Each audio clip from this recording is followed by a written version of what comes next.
ang mga kwento ng pag-ibig, kwento ng buhay at kwento ng pag-asa dito sa Barangay Love Stories. Love Stories.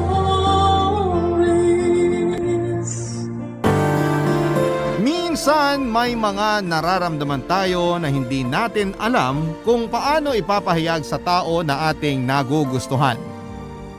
Kung mahina ang loob ay dinadaan na lamang sa ibang paraan para masabi ang nararamdaman sa napupusuan. Ikaw, kabarangay, kapag hindi mo masabi ang gusto mo, ano ang ginagawa mo para ipaalam ito? Dear Papa Dudut, magandang araw po sa inyo at sa mga nakikinig. Ako po si Justin, 23 years old at isang empleyado ng isang kumpanya sa Pasig. May kapatid po akong babae, Papa Dudut. Justin din po ang pangalan niya, kaso yung spelling po ng sa kanya ay may letter E sa dulo.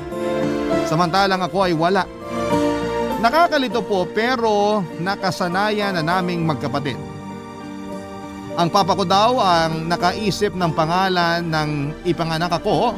At nang lumabas naman ang kapatid ko ay si mama ang nakaisip na lagyan na lamang ng E ang Justin. Wala na po sila mama at papa. Si papa nawala noong 10 years old ako. At si mama naman ay noong 15 years old ako. Noong nawala po si papa ay tinuruan na kami ni mama na maging independent. Hindi po masama ang pasya ni mama. Kasi po noong siya naman ang nawala ay kinaya po naming magkapatid na tumayo sa sarili naming mga paa. Planado na nila mama at papa ang edukasyon namin kaya noong nawala sila ay malinis na ang lahat. Napaglaanan na ang mga tuition namin, kailangan na lang naming magsikap para makagraduate. Noon po ay nagbebenta ako ng kung ano-anong pwedeng racket gaya ng kakanin. Naging delivery boy din po ako. Pag maisisingit ay tumutulong ako sa mga nagpapalinis ng bahay at iba pang naging trabaho. Nairaos ko po ang lahat hanggang sa makagraduate ako, Papa Dudut. Maganda naman po kasi ang grades ko kaya hindi din ako masyadong nahirapang maghanap ng trabaho. Sa ngayon po ay nag-aaral pa ang kapatid kong si Justin. 2 taon na lamang po ay gagraduate na siya sa kursong MASCOM. Mataas din ang pangarap ng kapatid ko kaya naman ginabayan ko siya at pinoprotektahan. Hindi naman sa pagmamayabang pero madami pong nagsasabi na gwapo ako at maganda ang kapatid ko. Dahil po siguro yan sa kombinasyon ng mga magulang namin. Si mama po ay Filipina at si papa naman po ay isang Amerikano. Papa Dudut, may ka-opisina po ako na mas bata sa akin. Siya po ay 21 years old. Lloyd po ang pangalan niya. Mag-iisang taon pa lamang po siya sa opisina pero naging close po kami. Hindi ko po alam kung bakit ako naging open sa kanya tungkol sa mga problema ko at ganoon din po siya sa akin. Gaya po namin ang kapatid kong si Justin ay wala po kaming nililihim sa isa't isa. Maliban po sa isang bagay na hindi ko sinasabi sa kanya. Hindi ko po ipinapakita o ipinapaalam sa lahat kung sino po ang totoong ako. Pero alam po ng kapatid ko ang lahat. Dahil po doon ay nililihim ko na nagkakagusto ako kay Lloyd, Papa Dudut.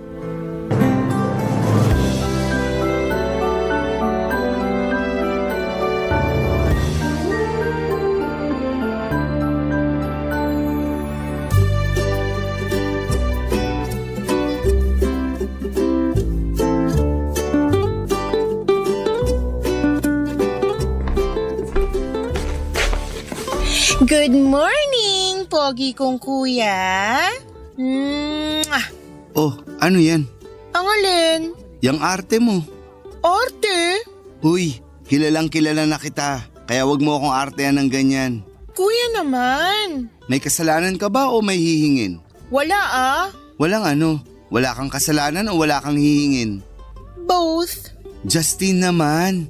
Ako na ang nagpalaki sa'yo. Etsusin mo pa ako. Nakakainis ka kuya. Masama bang maglambing? Okay, sige. Di sorry. Ang lakas mo kasing magkape. Ayan tuloy, nagiging nerbyoso ka. Teka, anong oras na? Bakit nandito ka pa? Anong oras ang klase mo? Ikaw kuya, bakit nandito ka pa? Anong sinasabi mo? Natural, Sabado ngayon wala akong pasok. Saint! Wag mo nga akong sagutin ng mga millennial terms na yan. Ay, one-sided. Anong one-sided? Hindi ako pwede mag-millennial term pero ikaw pwede mag-linggo. Bunganga mo nga. Tayo lang naman nandito eh. Kahit na, baka masanay ka. Pag nasa labas tayo, baka akala mo tayo lang dalawa. Kuya naman, patawa. Huy, hindi imposible yun. Kuya, question. Ano yun? Noon pa man alam ko na hindi ka straight. Natural, alam mo noon pa. Ikaw lang naman ang pinagsabihan ko. Sila mama at papa ba alam yan? Siyempre hindi. Bago nawala si Papa, hindi ko pa nararamdaman to. Pero parang may tanong ako sa sarili ko noon pa. Nung na-confirm ko na, kumukuha ako ng timing kung paano ko sasabihin kay Mama. Kaso nawala rin siya. Pero siguradong alam na nila ngayon. Hindi ba mahirap? Alin, ang maging kuya mo? Mahirap. Kuya naman eh. Siya rin lang. Ano ba kasing mahirap yung tinatanong mo? Yan, yung pagtatago at pinipigilan ng sarili. Sa totoo lang, hindi ko naiisip yan. Basta ang alam ko, kilala ko ang sarili ko at kilala mo ako. Sapat na sa akin yun. Eh kuya, Ano? paano kung... wala ka bang... Ano to, fill in the blanks? Ayusin mo nga yung tanong mo. Wala ka bang nagugustuhan? Girl? Girl or boy? Girl, wala. Pero maraming nagpapabebe sa akin. Anong ginagawa mo? Siyempre sinasakyan ko lang. Pinapaasa mo? Bunganga mo talaga. Hindi. Ibig kong sabihin, sinasabi ko na sayang pero may girlfriend na ako. At gusto namin kasi private ang relationship namin. Wow, may script. Naman. Eh boy. Ha? Oh, huli. Meron no. Sino yan? Spill! Spillin ko mukha mo dyan eh. Kuya naman eh. Sige na, sabihin mo na. Alam ko mahirap yung nagtatago kaya akong outlet mo. Bakit ba pinipilit mo? Wala nga. Sure ka? Ikaw, gusto mo bang wala kang baon sa Lunes? Eh, di wala kung wala. Makapag-breakfast na nga muna. Mabuti pa, wag mo akong guluhin. Okay. Kuya, nandito lang ako ah. Alam ko, kaya pumunta ka na sa kusina. Ibig kong sabihin, nandito lang ako pag handa ka ng ikwento ang crush mo. Wala kang baon. Joke lang! Triggered naman. Makakain na nga. Papa Dudut, hindi naman sa naglihim ako sa kapatid ko. Pakiramdam ko kasi baka wala lang naman talaga yung nararamdaman ko. Pag sure na ako sa feelings ko ay saka ko na lamang sasabihin sa kanya. Kilala rin ako ng kapatid ko kaya alam niyang may hindi ako sinasabi sa kanya kaya panay ang pangungulit. Tumigil na lamang pag tinatakot ko na hindi ko siya bibigyan ng baon. Ganon kami ka-close, ganon kami kasaya. Pero isang araw ay may nalaman ako na matagal na palang tinatago ni Justin sa akin, Papa Dudut. Nasa bahay sila ng mga kaklase at kaibigan niya nang dumating ako at nahuli ko sila na kinikilig sa isang papel. Tinanong ko kung ano yon. Una sabi wala naman daw. Pero dahil may respeto ang kapatid ko ay ibinigay niya din sa akin ang papel. Isang sulat. Galing sa isang secret admirer. Marami na palang napadala ng sulat kay Justin. At sa bawat sulat ay may mga regalo. Minsan stuffed toys o bulaklak. Isang beses ay tsokolate. Muntik na akong magalit dahil papaano kung may kung ano ang tsokolate at kung anong mangyari sa kanya kung kinain niya yon. Kinausap ko ang mga kaklase niya at wala din silang nasabi dahil hindi nila kilala ang nagpapadala na nagtatago lang sa tawag na flames. Hindi ko alam kung flames na apoy o flames na dating game ng mga teenager. Pero kahit ano doon ay hindi ako pabor, Papa Dudut. Una ay nagtatago siya. Pangalawa ay hindi pa dapat magkaroon ng karelasyon ng kapatid ko. Sinabi pa ni Justin na wala naman siyang gusto sa nagbibigay sa kanya noon kung sino man ito. Natutuwa lang daw siya sa mga tula na pinapadala ni Flames. Pinagsabihan ko pa rin siya na huwag nang i-entertain para tumigil na. Nangako naman ang kapatid ko, Papa Dudut. Kinausap ko din ang mga kaklase niya na bantayan si Justin. Parang kuya na din ang tingin sa akin ng mga kaibigan ni Justin, kaya lahat sila ay nangako rin. Kahit na nangako silang lahat, Papa Dudut, ay hindi pa din ako mapakali. Ganon kasi ako, basta tungkol sa kapatid ko. Kaya naman naghanap ako ng makakausap. Siyempre ang taong pinagkakatiwalaan ko ang nilapitan ko.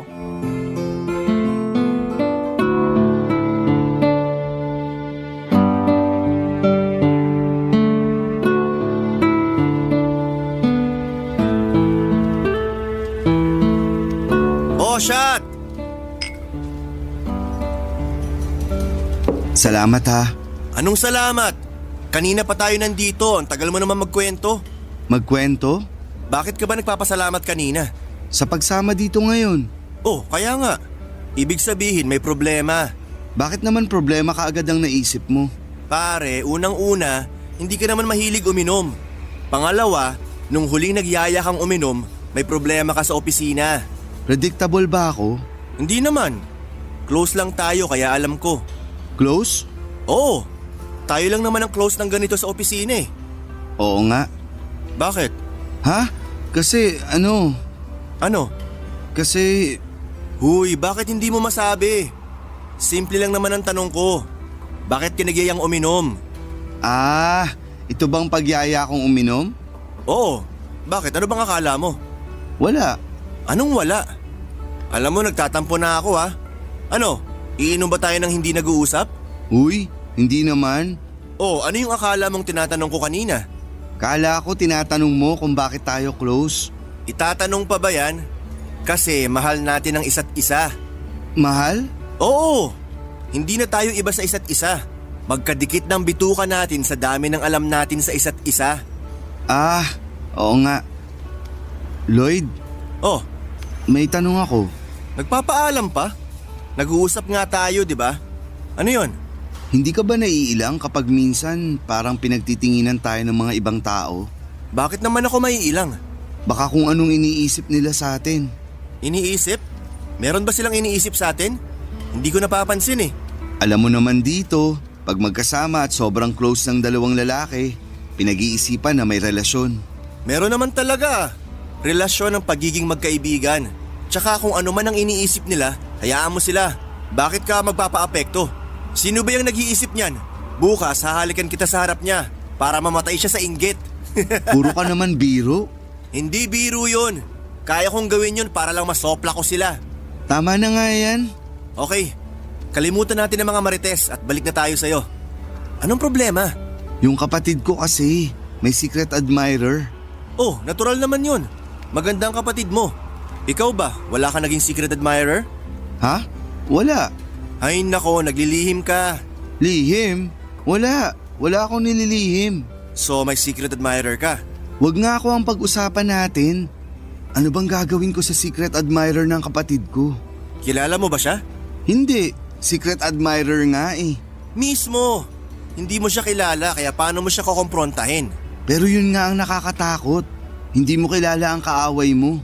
Kaaway agad? Baka naman mabuting tao siya. Ginajudge mo agad. Basta, natatakot lang ako. Alam mo, sapat naman ang pag-aalaga mo sa kapatid mo kaya wala kang dapat ikatakot. Anong gagawin ko? I-guide mo lang siya. Paano?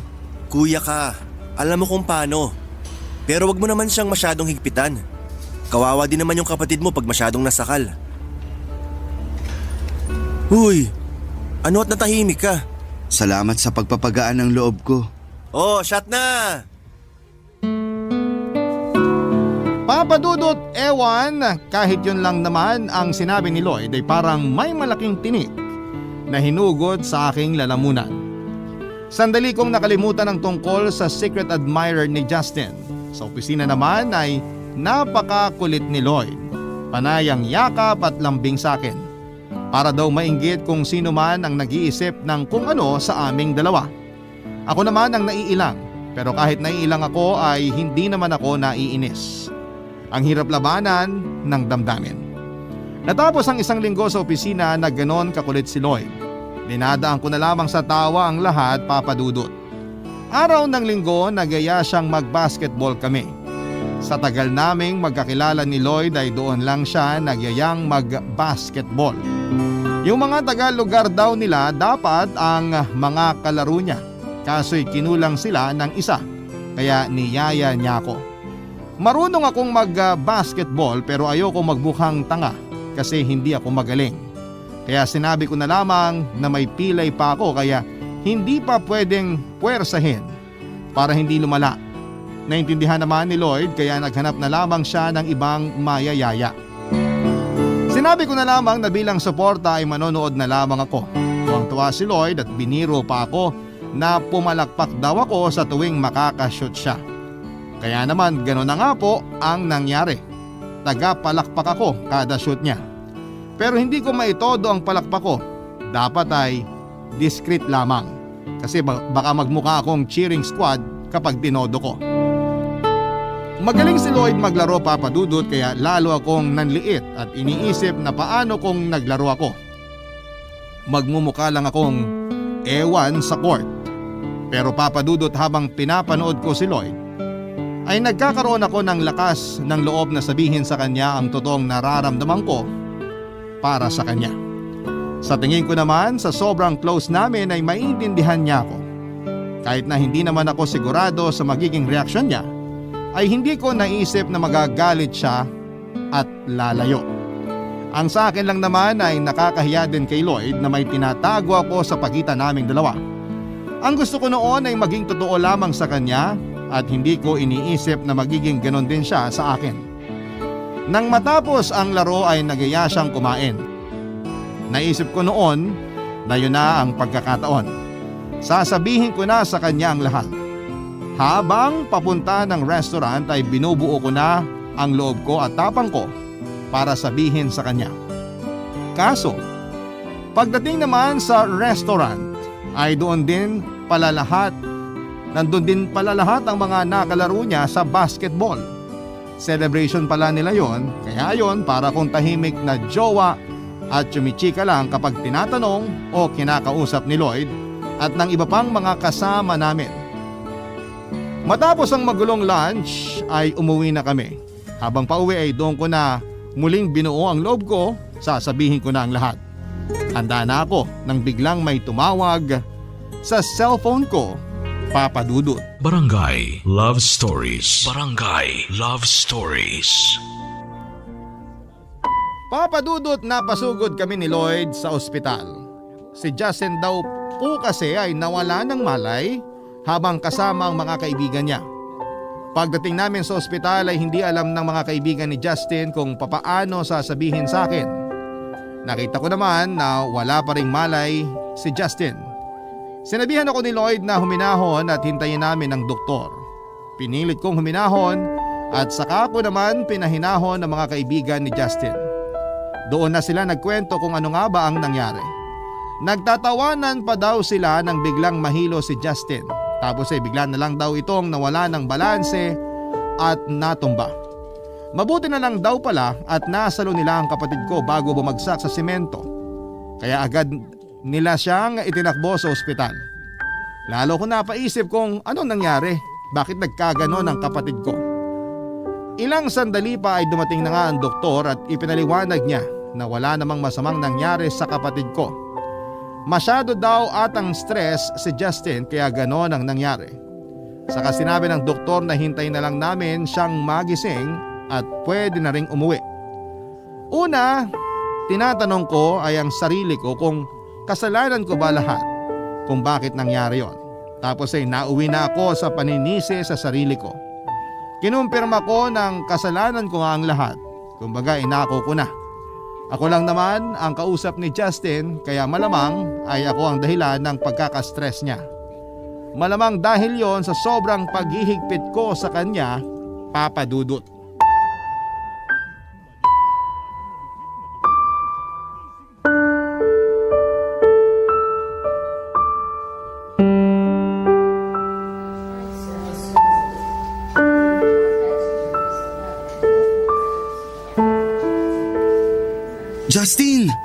Kuya! Ano ba nangyari sa'yo? Patawarin mo ako. Ha? Huwag ka na sanang sumama ang loob. Kuya! Bakit? Anong gusto mo? Kuya, ano ba nangyayari sa'yo? Ha? Wala. Ikaw, anong nangyari sa'yo? Ayos naman ako. Anong ayos? Nasa ospital ka. Nawalan ka ng malay tao. Hindi ko alam ang nangyari. Magkakausap lang kami tapos nahihilo ako tapos wala na akong maalala. May masakit ba sa'yo? Wala naman. Nawala na din ang hilo ko. Wala ka bang nararamdaman? Sabihin mo na agad. Huwag ka nang maglihim. Kuya, wala naman akong ililihim sa'yo. Sigurado ka bang wala kang nararamdaman? Kuya, Ano yun? doktor ka na ba ngayon? Nagbibiro ka pa? Nawalan ka na nga ng malay tao? Sorry, kuya. Anong sorry? Ako ang dapat humingi ng tawad sa'yo. Bakit? Gustong sabihin ng kuya mo na hindi ka na niya paghihigpitan. Ha? Totoo ba, kuya? Oo. Hindi na siya nagagalit na may secret admirer ka. Hindi naman ako galit. Kaya basta magsasabi ka lang palagi sa kuya mo, yun lang ang gusto niya. Hindi ka na niya hihigpitan kasi nasa tamang edad ka na. Sinabi ko ba yun? Totoo ba yun, kuya? Oo, kausap ko siya, yun ang sabi niya. Pero Kaya magpagaling ka na, Justin, para hindi na nag-aalala ang kuya mo. Oo, kuya. Magpapagaling na ako. Huwag ka nang ma-stress. Well, hindi ka na may stress kasi hindi na nga maghihigpit ng sobrang kuya mo, di ba? ha? Oo. Pero kuya, hindi naman ako na-stress sa paghihigpit mo eh. Ha? Anong ibig mong sabihin? May iba ka pang iniisip? Oo, kuya. Ano yun? Yung mga finals ko, tsaka mga projects. Hindi ka na-stress sa paghihigpit ko? Hindi. Alam ko naman na para sa kabutihan ko lang yun. Pero kahit ganon, hindi ka na din paghihigpitan ng kuya mo kung may pumorma sa'yo. Ay hindi. Kuya, akala ko kanina sabi mo okay lang. Oo nga, Ikaw nagsabi nun, hindi naman ako. pero sinabi mo yun, di ba? Sinabi mo sa akin. Oo nga. So, ano kuya, maghihigpit o hindi na maghihigpit? Hindi na maghihigpit. Maghihigpit pa rin. Ibig mo sabihin hindi totoong sinabi mo kay Lloyd? Oo nga, niloloko mo lang pala ako? Hindi ganun. Ang ibig kong sabihin, maghihigpit pa rin ako pero hindi na masyado. Okay na ako sa hindi masyado. O aminin mo, nakadagdag sa stress mo sa eskwelahan niyang paghihigpit sa'yo, di ba?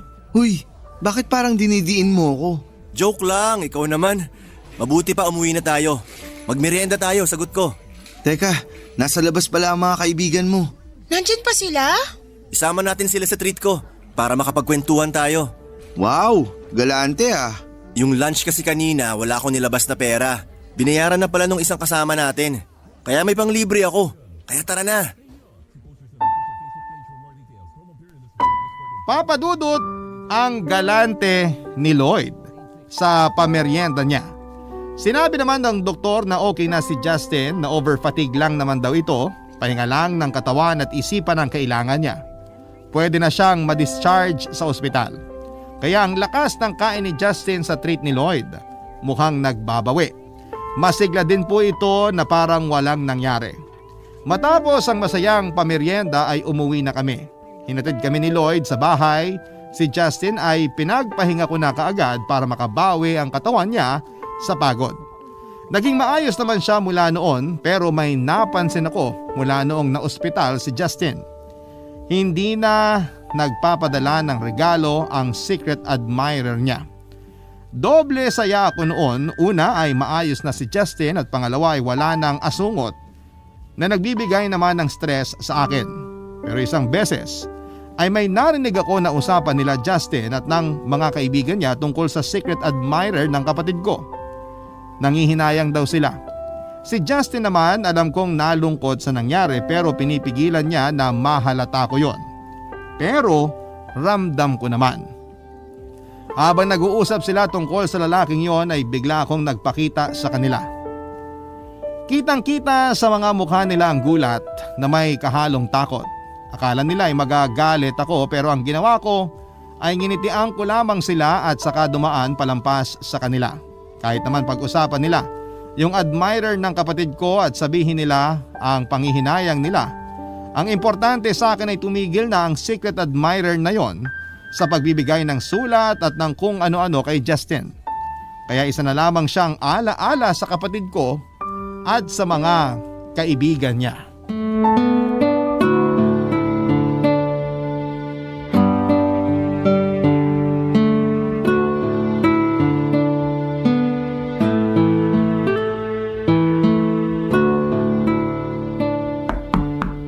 Sino yan? Justin?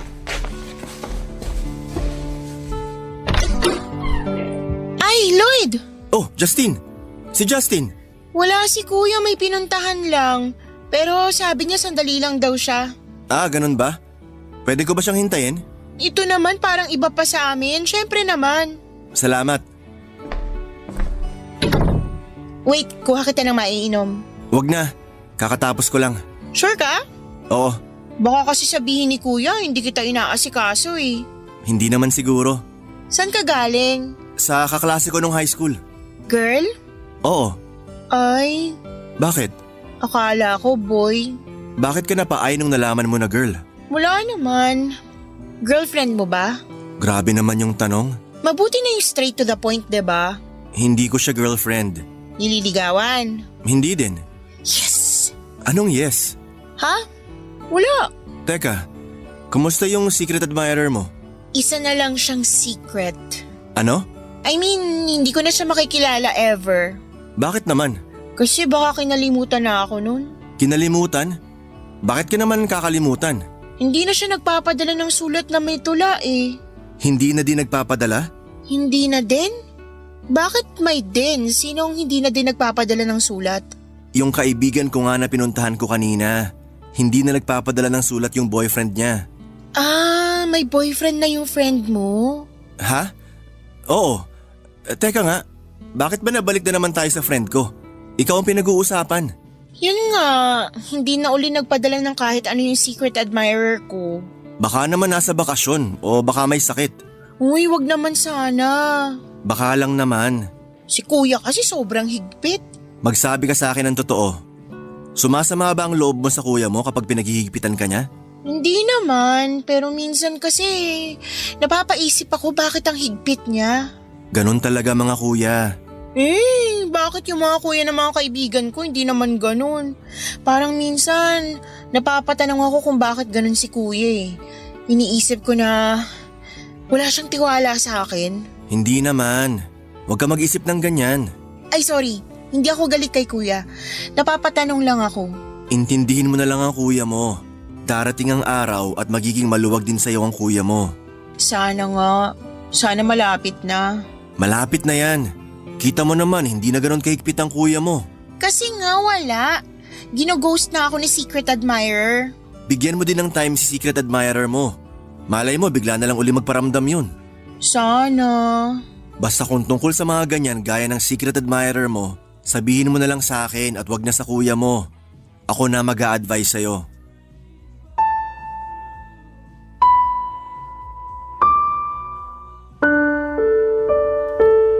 Papadudot, nagkataon na hindi na ilak ni Justin ang pintuan noong papasukin niya si Lloyd sa loob ng bahay. Hindi nila namalayan ang pagpasok ko sa pinto. Dinig na dinig ko ang mga sinabi ni Lloyd sa kapatid ko. Tuturuan niya pa ito na maglihim sa akin. Parang ang dating ay tinuturuan niya pang magsinungaling. Sobrang napikon ako sa kanya kaya kinalimutan ko lahat at nangibabaw sa akin na kalaban ko siya. Kasi kinokontra niya ang authority ko. Wala din nagawa si Lloyd kundi ang umalis. Pagkalis ni Lloyd ay napagalitan ko si Justin sa unang pagkakataon. Kaya nabigla din ang kapatid ko sa naging ugali ko.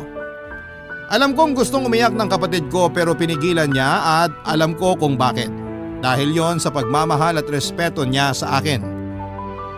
Pero ng mga oras na yon ay hindi ko naisip yon. Mas nangibabaw ang galit. Pinagsabihan ko siya na magtapos muna bago makipagrelasyon.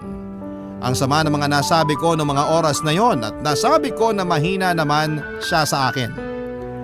Nagpapakapagod ako tapos ay nagpapaligaw lamang siya. Ewan ko ba papadudot para akong napoposes noon. Hindi ko na napag-isipan ang mga sinasabi ko pero ano pa man ang nasabi ko ay hindi ako sinagot ng kapatid ko ng pabala. Si Lloyd naman na konsentidor ay ayaw kong makausap matapos sa mga narinig ko na sinabi niya sa kapatid ko. Kung maaari nga lang na hindi ko siya makita ay mas pipiliin ko yon. Kaso magkatrabaho kami at iisa lamang ang pinapasukan naming opisina. Ang sakit sa akin ang ginawa niya, ang turuang maglihim sa akin ang kapatid ko. Sa opisina, Papa Dudut, kung hindi din lang tungkol sa trabaho ay hindi ko pinapansin si Lloyd. Kahit na nagmukha pa siyang tanga. Hindi ko din naman siya kayang awayin, lahat ng imbitasyon niya ay hindi ko na lang pinapansin. Hindi ko sinasagot ang mga text at tawag niya dahil sa sobrang sama ng loob na nararamdaman ko ng mga panahong yon. Papa Dudut. Barangay Love Stories. Barangay Love Stories. Sobra po talagang epekto sa akin ang mga nangyari, Papa Dudut. Pakiramdam ko po noon ay may betrayal na nangyari. Betrayal ng kapatid ko at ni Lloyd dahil dito ay naging sobrang lungkot ko. Hindi ko po kasi akalain na mangyayari sa akin yon. Mahal ko ang kapatid ko at mahal ko rin si Lloyd. Ayaw ko magtuloy-tuloy ang galit ko kaya pinilit kong labanan ang lahat kahit ang sakit-sakit na. Gusto ko na ring tapusin ang hindi magandang pakiramdam na umiiral sa akin at ayusin na lamang ang lahat. Pero nangingibabaw po ang pride ko. Kaya bukod sa mga nangyayari ay kalaban ko pa ang pride ko. Pinipilit ko pong timbangin at balansehin ang lahat kaya ang nangyari ay nakaapekto ang sobrang pag-iisip sa kalusugan ko. Ako naman po ang na-stress at tuluyang nagkasakit. Hindi po kami nagpapansinan ng kapatid ko kung hindi din naman importante ang pag-uusapan. Pero nang makita niya ang itsura ko ay biglang bumalik ang dating siya. Nagpanik si Justin at pinilit akong dalhin sa ospital. Papadudot ang taas na pala ng lagnat ko. Sumama naman ako sa kapatid ko at nagpunta nga kami sa ospital para magpa-check up at pinayuhan ako ng doktor na kailangan ko ang diretsyong pahinga kung ayaw kong lumala ang sakit ko. Kaya ginawa ko po ang payo ng doktor, agad akong tumawag sa ospital at nag-file ng sick leave. Dahil po nasa ospital ako ng mga oras na yon ay napilitang pumayag ng mga kinakaukulan. Pero hindi ko po pinapasabi o pinagsabi ang tungkol sa sick leave ko na yon. Hindi po alam ni Lloyd na nag-leave ako, Papa Dudut.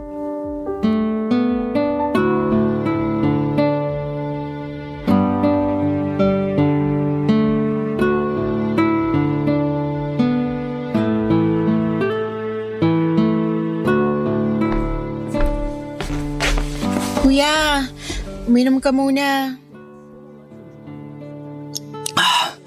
Salamat. May kailangan ka pa? Wala na. Gusto mo ikuha kita na makakain? Hindi na. Giniginaw ka ba? Gusto mo ng kumot? Ang init-init eh. Kung may nararamdaman ka, tara na, punta na tayo sa ospital. May nararamdaman ako. Ha? Ano yun? May masakit ba sa'yo? Wala. Anong nararamdaman mo? Ramdam ko na naaaligaga ka. Huminahon ka nga. Baka mamaya ikaw naman ang mapagod dyan.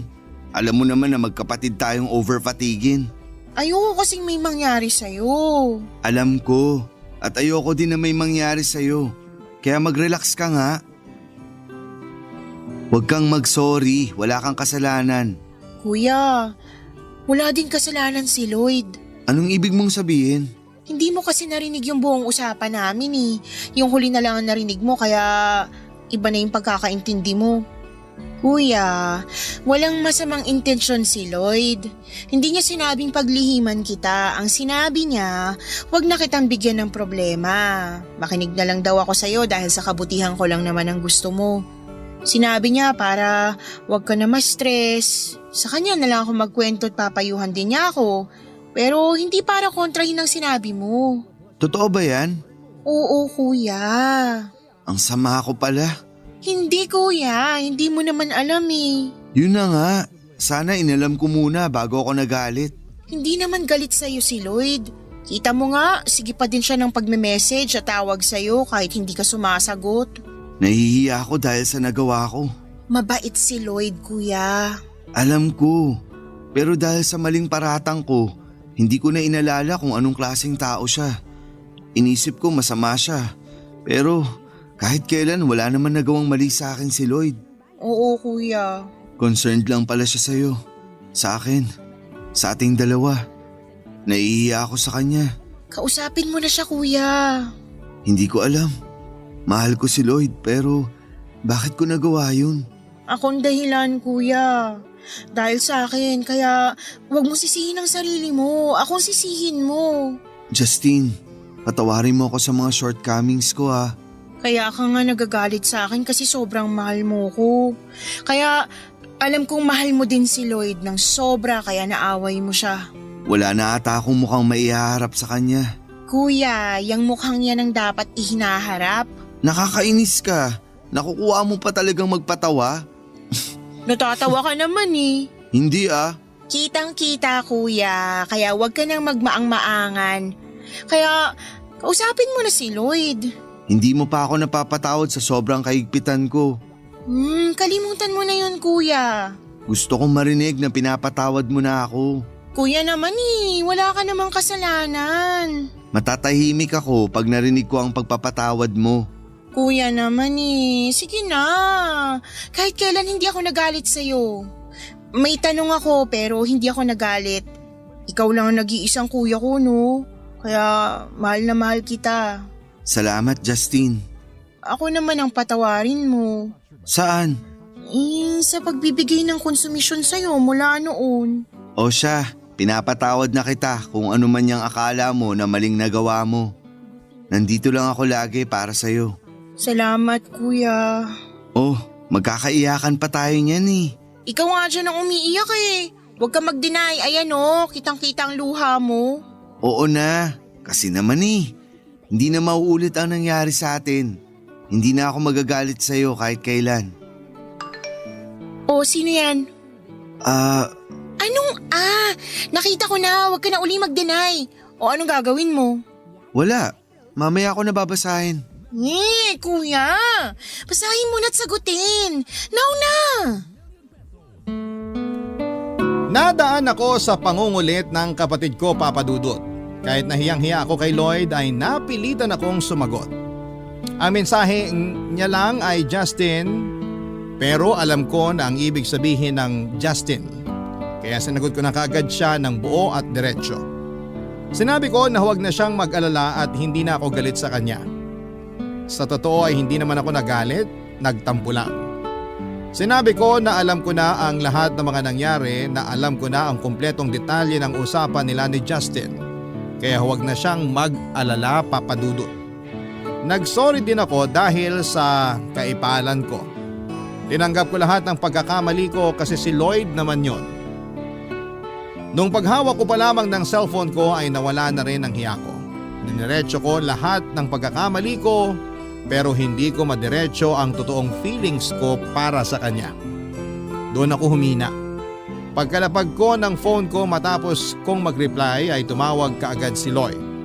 Nabasa niya ang mahabang mensahe ko ng ganong kabilis. Kung mabilis siyang magbasa ay mas mabilis kong sinagot ang cellphone ko nang makita ang picture niya nang mag-ring ito. Doon niya lang nalaman ang dahilan ng leave ko. Nalaman niya na nagkasakit pala ako kaya dali-dali siyang pumunta sa bahay pagkalabas niya ng opisina.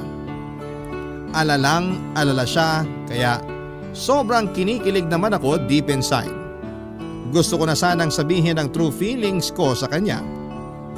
Kaya lang naisip ko naman na baka pag nalaman niya at hindi niya gusto ay siya naman ang biglang umiwas. Hindi ko pa kaya na mangyari yon kaya kinimkim ko na naman ang damdamin na nais kong sabihin. Sobrang pag-aalaga ang ginawa nila ni Justin sa akin kaya naman mabilis na bumuti ang pakiramdam ko. At dahil nga sa bilis ng recovery ko ay may ilang araw pang natira sa na-file kong sick leave. Kaya naman sinamantala na namin yon para makapag-bonding kaming tatlo. Namasyal kami kumain sa mga kilalang kainan at walang humpay na nagkwentuhan. Isang araw wala namang kaming usapan ni Lloyd ay parang nakita ko siya na pumasok ng gate namin. Sinilip ko para makasigurado at kitang-kita ko na may iniwan siyang isang kahon sa tapat ng pinto namin, Papa Dudut.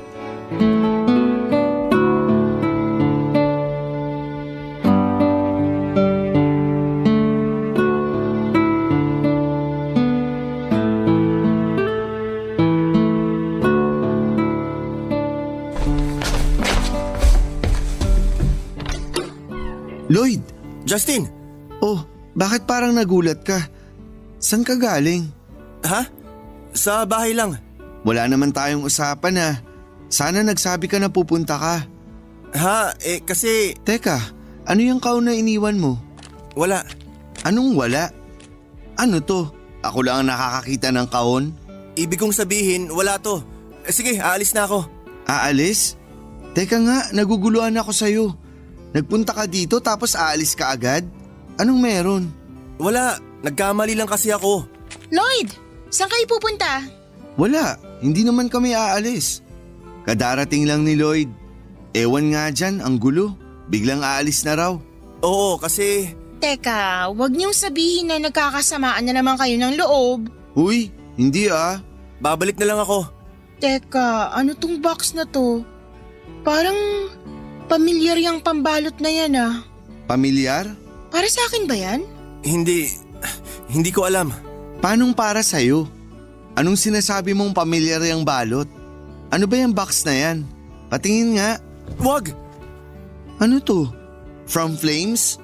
Ha? Pakipaliwanag to, Lloyd. Sa'yo ba galing to? Ikaw si Flames?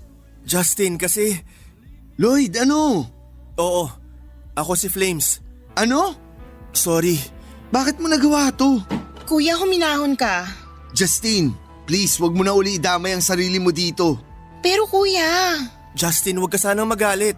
Dinadaan mo pa sa paganyan-ganyan? Secret admirer sa edad mong yan? Wala kasi akong ibang maisip na paraan eh. Unang-una, sana inuna mo muna ang hiya. kuya naman sobra naman yata yan. Okay lang, Justin. Deserve ko siguro ang mga salitang yan.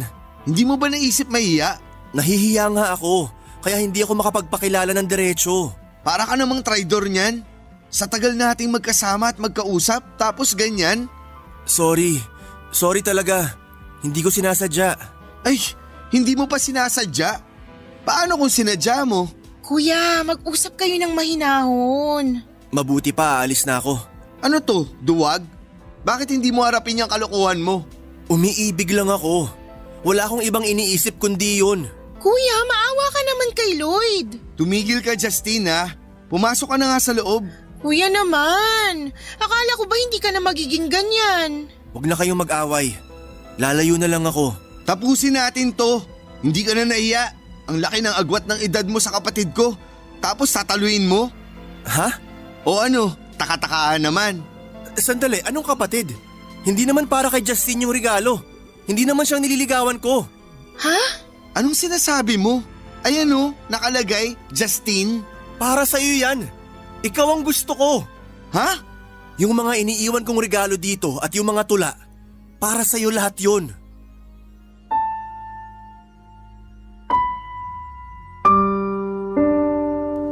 Papa Dudut, dahil sa isang sulat ay nagkaroon ng mistaken identity. Ang akala pala ni Lloyd na spelling ng pangalan ko ay Justin with an E.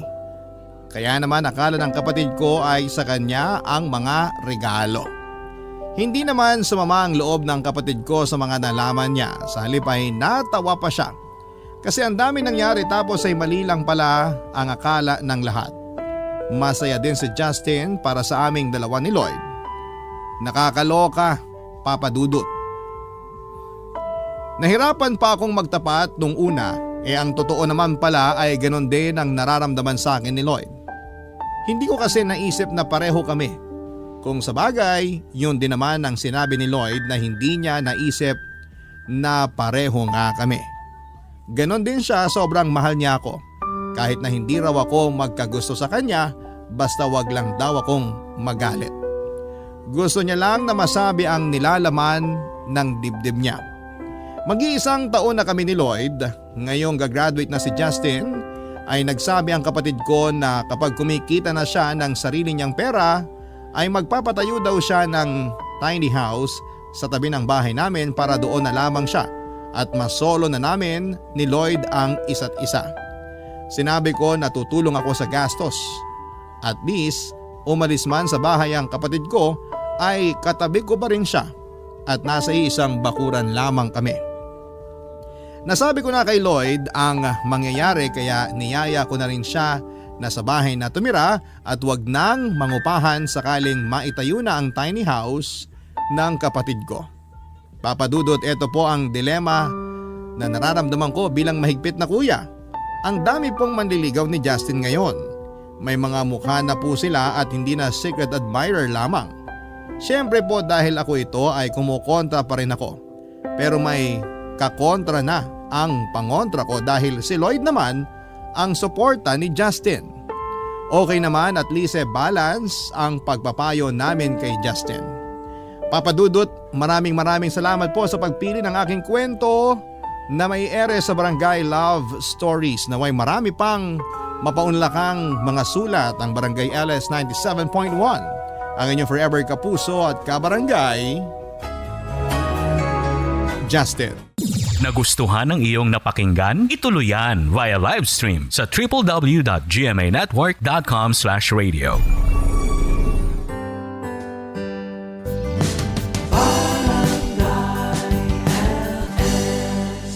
Forever. Mga kwento ng pag-ibig, kwento ng pag-asa at mga kwento ng buhay dito sa Barangay Love Stories. Love Stories.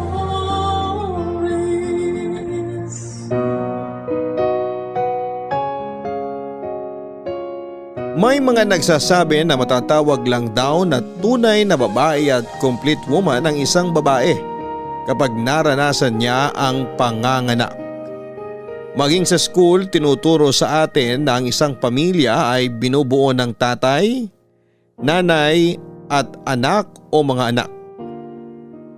Ikaw, masasabi mo ba na ang pagkakaroon ng anak ang batayan ng tunay na babae? Ang pagtanggap at pagmamahal sa ating sarili sa kalagitnaan ng proseso ng pagiging totoo. Yun na siguro ang pinakamataas na antas ng respeto. Importante na may respeto tayo sa ating mga sarili. Sa buhay ng babae, kapag sinunod mo ang lahat ng may patakaran, may pagkakataon na baka naman ikaw ang mapag-iwanan. Kilalanin natin ang ating kabarangay na si Tere. Sundan natin ang kanyang kwento ng buhay, pag-ibig at pag-asa. Dito lamang sa nangungunang Barangay Love Stories.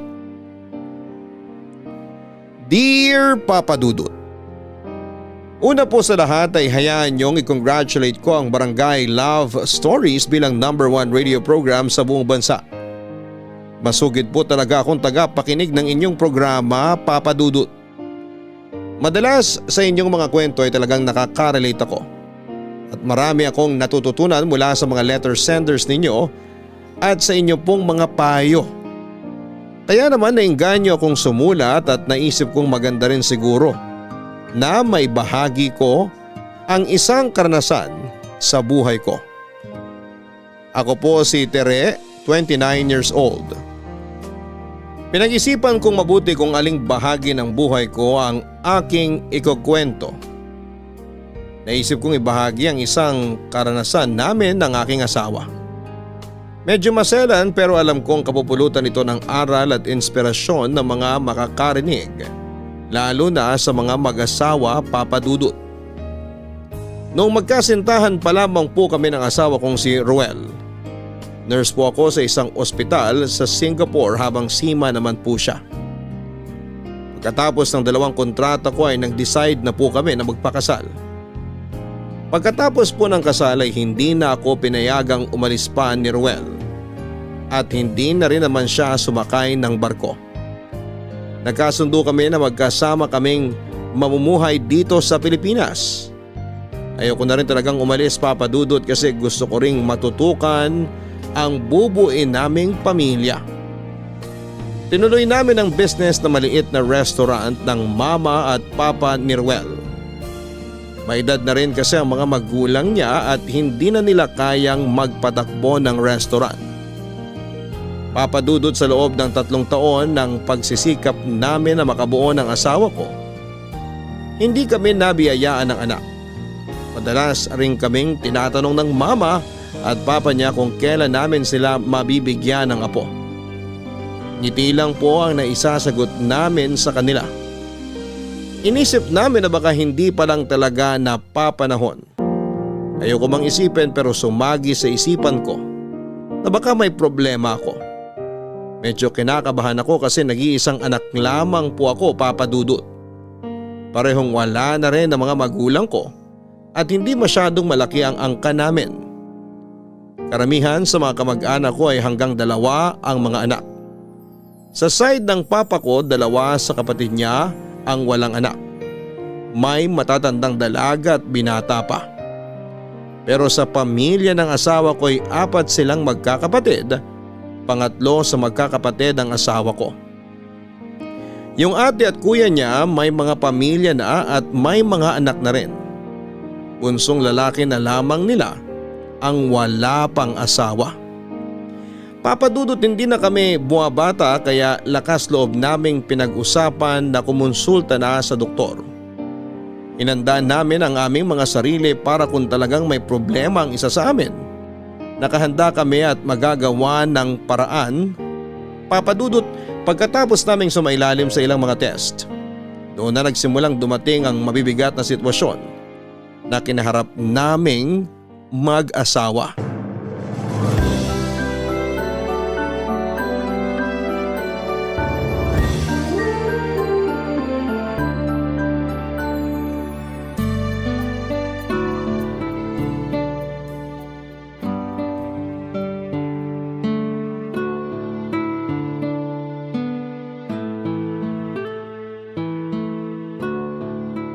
Oh, Han.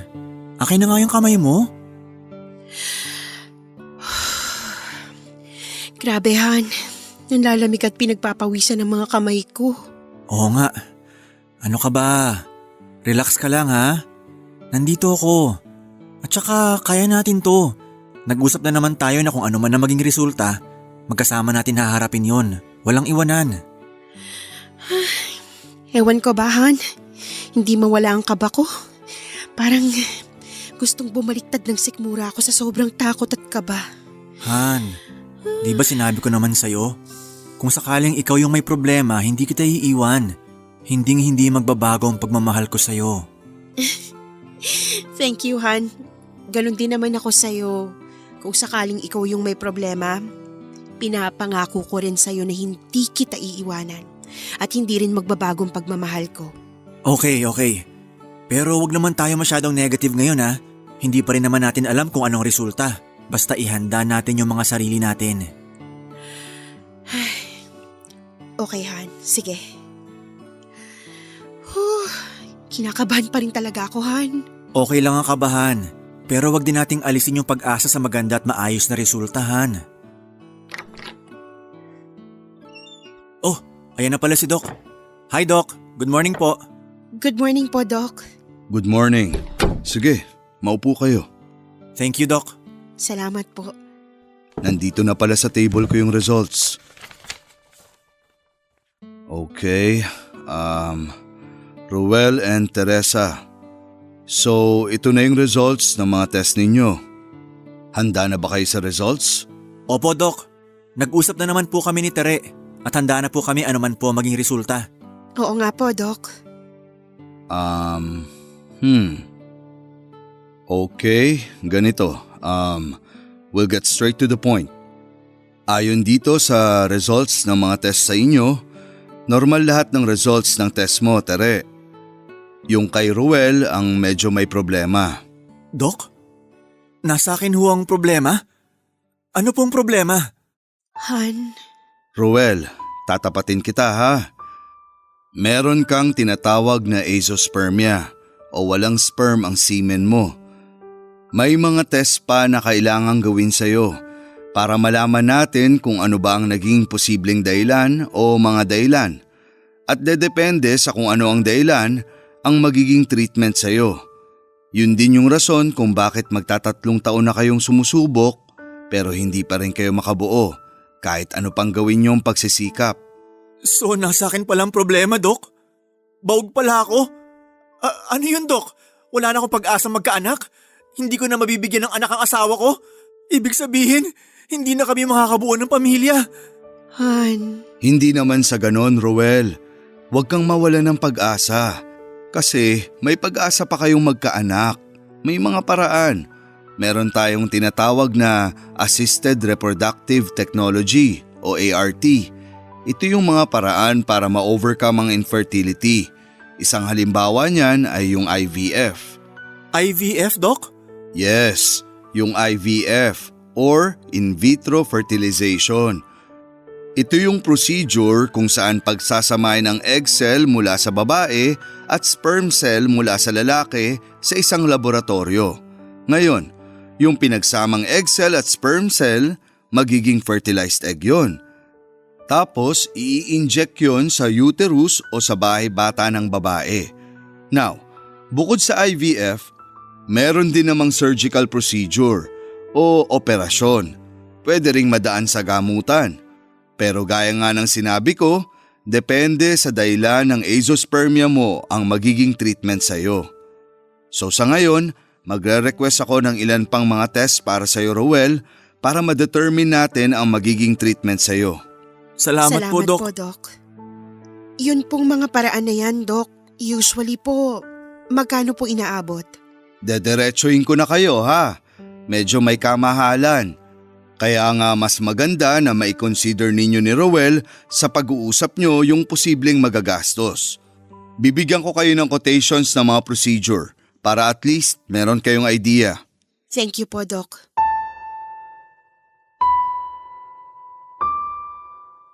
Papadudot, akala namin ang asawa ko ay handang-handa ang loob namin. Pero iba pala ang realidad. Iba pala kapag nandun ka na sa sitwasyon na nakalatag na sa harapan ninyo ang problema at katotohanan. Aaminin ko na nakahinga ako ng maluwag nung malaman kong wala sa akin ang problema. Pero hindi pala ako ganong kahanda para sa asawa ko. Nang mga oras na yon ay hindi ko alam kung paano ko siya i-comfort. Hindi ko masabing okay lang yan, Han, magkakaanak pa rin naman tayo. Ibig sabihin, may pag-asa pa. Hindi ko kasi alam kung ano ang pakiramdam ng lalaki kapag nalaman niyang baog siya. Alam ko kasi kung gaano ka-confident ang asawa ko na wala sa kanya ang problema dahil may mga anak ang ate at kuya niya. At sa pagkakaalam namin ay wala silang lahing baog. Kitang-kita ko sa mukha niya ang sakit at lungkot ng mga oras na yon.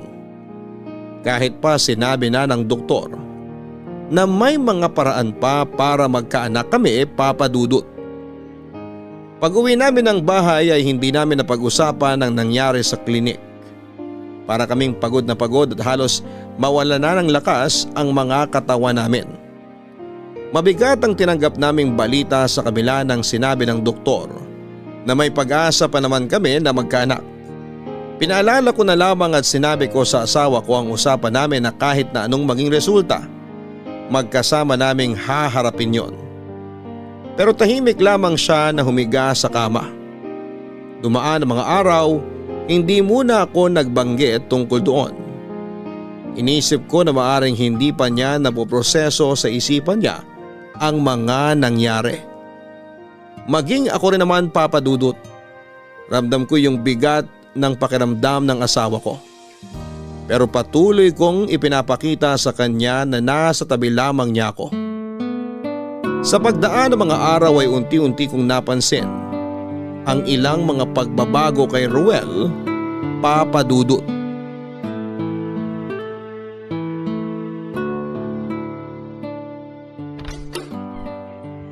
Ay, salamat at nakauwi na rin. Ang daming customer kanina sa restaurant, no, Han? Grabe, nakakapagod. Magpahinga ka na muna dyan, Han. At Ipag-iinit kita ng tubig na pampaligo. Pahingi din ako ng inumin. Nakalimutan kong sabihin kanina. Pagsabihan mo yung si June na ayusin yung mga case ng soft drinks dun sa likod resto ha. Bakit? Anong problema?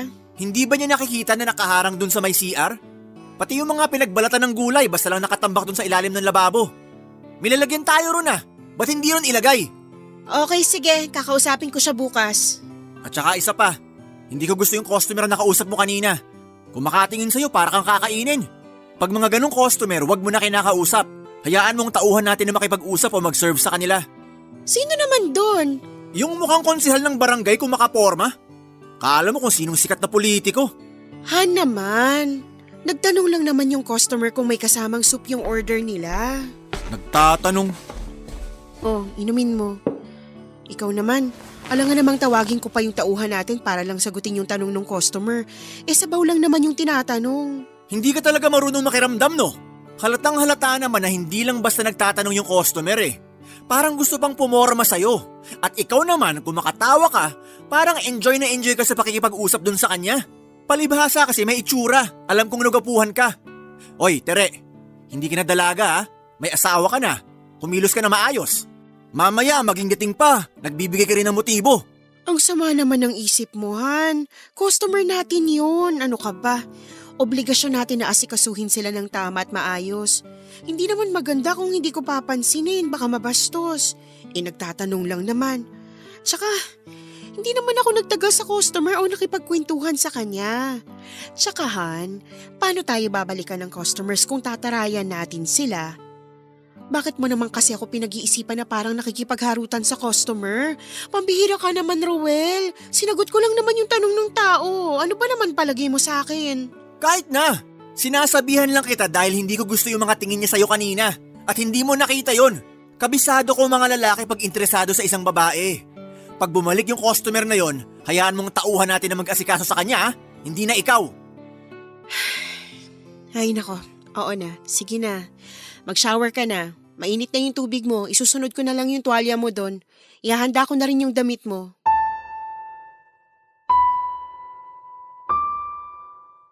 Papadudot naging mainitin ang ulo ni Ruel at lahat na lang ay napapansin niya. Madalas na kaming nagtatalo sa maliit na bagay lang. Napansin din yun ng mga tauhan namin sa restaurant dahil kahit sila ay nasusungitan na rin ni Ruel. At yun nga pinagsesalosan niya ang mga lalaking customer namin.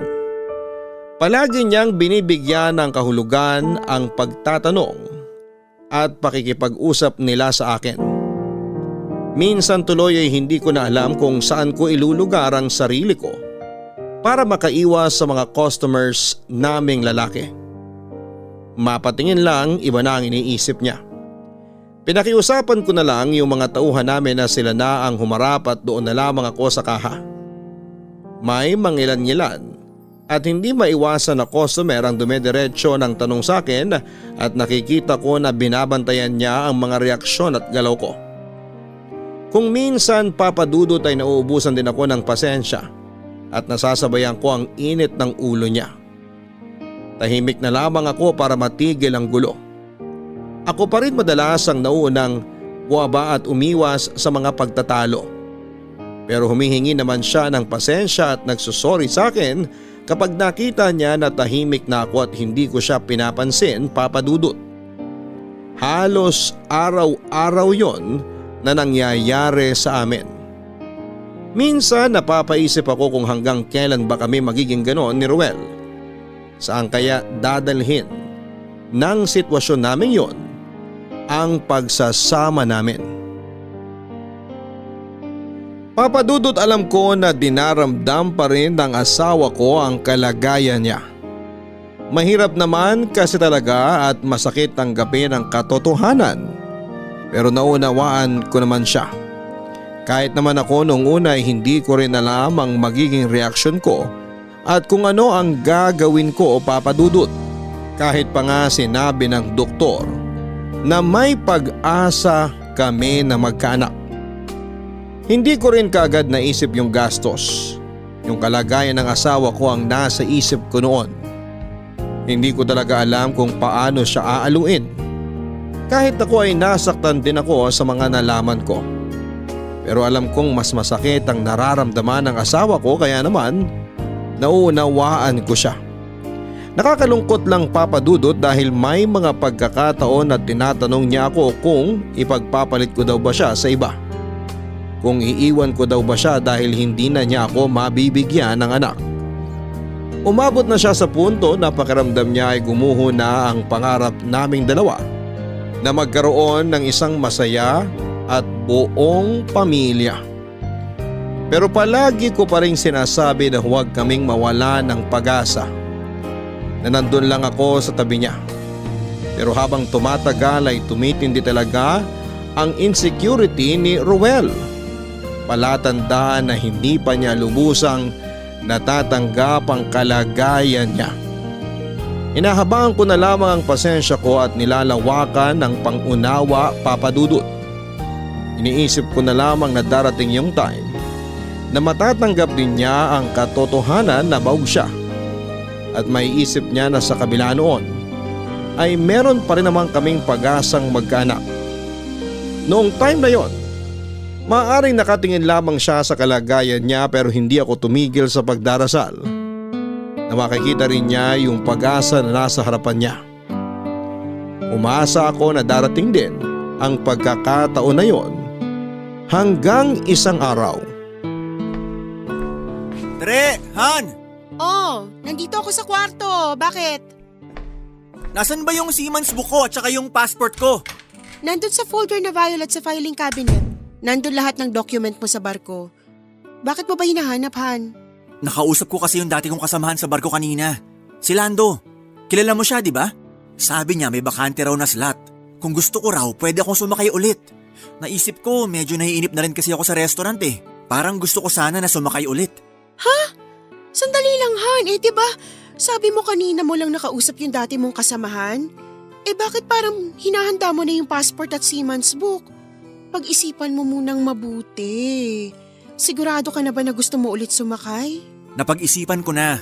At saka nasabi rin sa akin ni Lando na nire-request nga daw ako ng kapitan namin eh. Alam mo yung mga ganong pagkakataon? Hindi dapat pinapalampas yun. Eh, Han, hindi ba pwedeng pag-usapan muna natin? Paano yung plano nating magka-baby? Medyo matagal na rin nating hindi na pag-uusapan yun. Tapos aalis ka? Paano na yun? 1 taon at kalahati lang naman yung kontrata ko kung sakali. At saka sabi ko nga, sayang ang pagkakataon. Imagine, nire-request ako ng kapitan namin. Maganda rin kasi ang record ko. Kaya kahit halos 3 taon na akong hindi nakakasakay, okay lang. Pero Han… Tere naman eh. Hindi pa ba malinaw sa'yo? Alam mo naman na mahal yung IVF, di ba? Hindi natin kaya magbayad para sa ganong klaseng procedure. Yung kinikita natin sa restaurant sumasapat lang sa mga gastusin natin. Hindi naman kalakihan yung savings natin. At saka yung IVF na yan, para lang sa mayayaman yan. Kung magpapa-opera naman ako bukod sa mahal din, sinabi rin sa atin ng doktor na hindi 100% na sigurado yun. Hindi na rin kaya ng gamutan tong kondisyon ko. Ano pa ba gusto mong gawin ko ngayon? Eh may iba pa namang option, 'di ba? May iba pang paraan. Pwede naman tayong mag-ampon. Tingin ko naman kakayanin natin 'yun. Ano? Magpapalaki tayo at mag-aalaga ng hindi natin kadugo? Kung ikaw kaya mo 'yon, ako hindi. Malay ba natin kung anong klase mga tao yung mga magulang ng batang aamponin natin? Han naman. Han, napaka-imposibleng walang mamanahing ugali yun sa mga magulang niya. At gaano ka kasigurado na walang maghahabol o hahanapin ng batang totoong mga magulang niya paglaki niya? May mga patakaran naman at magiging kasunduan kung sakali. Ipapaliwanag naman sa atin yun bago tayo mag-ampon. Kaya hindi natin magiging problema yung inaakala mong baka may maghabol. Kahit na! Ibang tao pa rin yun! Hindi pa rin natin kadugo! Eh, kung ayaw mo sa ampunan kumuha ng bata, edi sa mga kamag-anak natin. Magtanong-tanong tayo. Baka may kamag-anak kami o kayo na pwede nating alagaan at ituring na anak. Yun, kadugo natin. At ano? Ipapaalam pa natin sa kanila na baog ako? Na hindi kita kayang bigyan ng anak? Bigyan mo naman ako ng kahit konting kahihiyan, Tere. At saka isa pa, siguradong yung batang aampunin natin, aalis din sa atin at babalik sa magulang niya pagkatapos nating alagaan, palakihin at pag-aralin. Pwede ba, Tere? Ayoko nang ganun. Tsaka na natin pag-usapan yan. Basta, hindi ko kaya magpalaki ng bata na hindi natin kadugo. Tapos!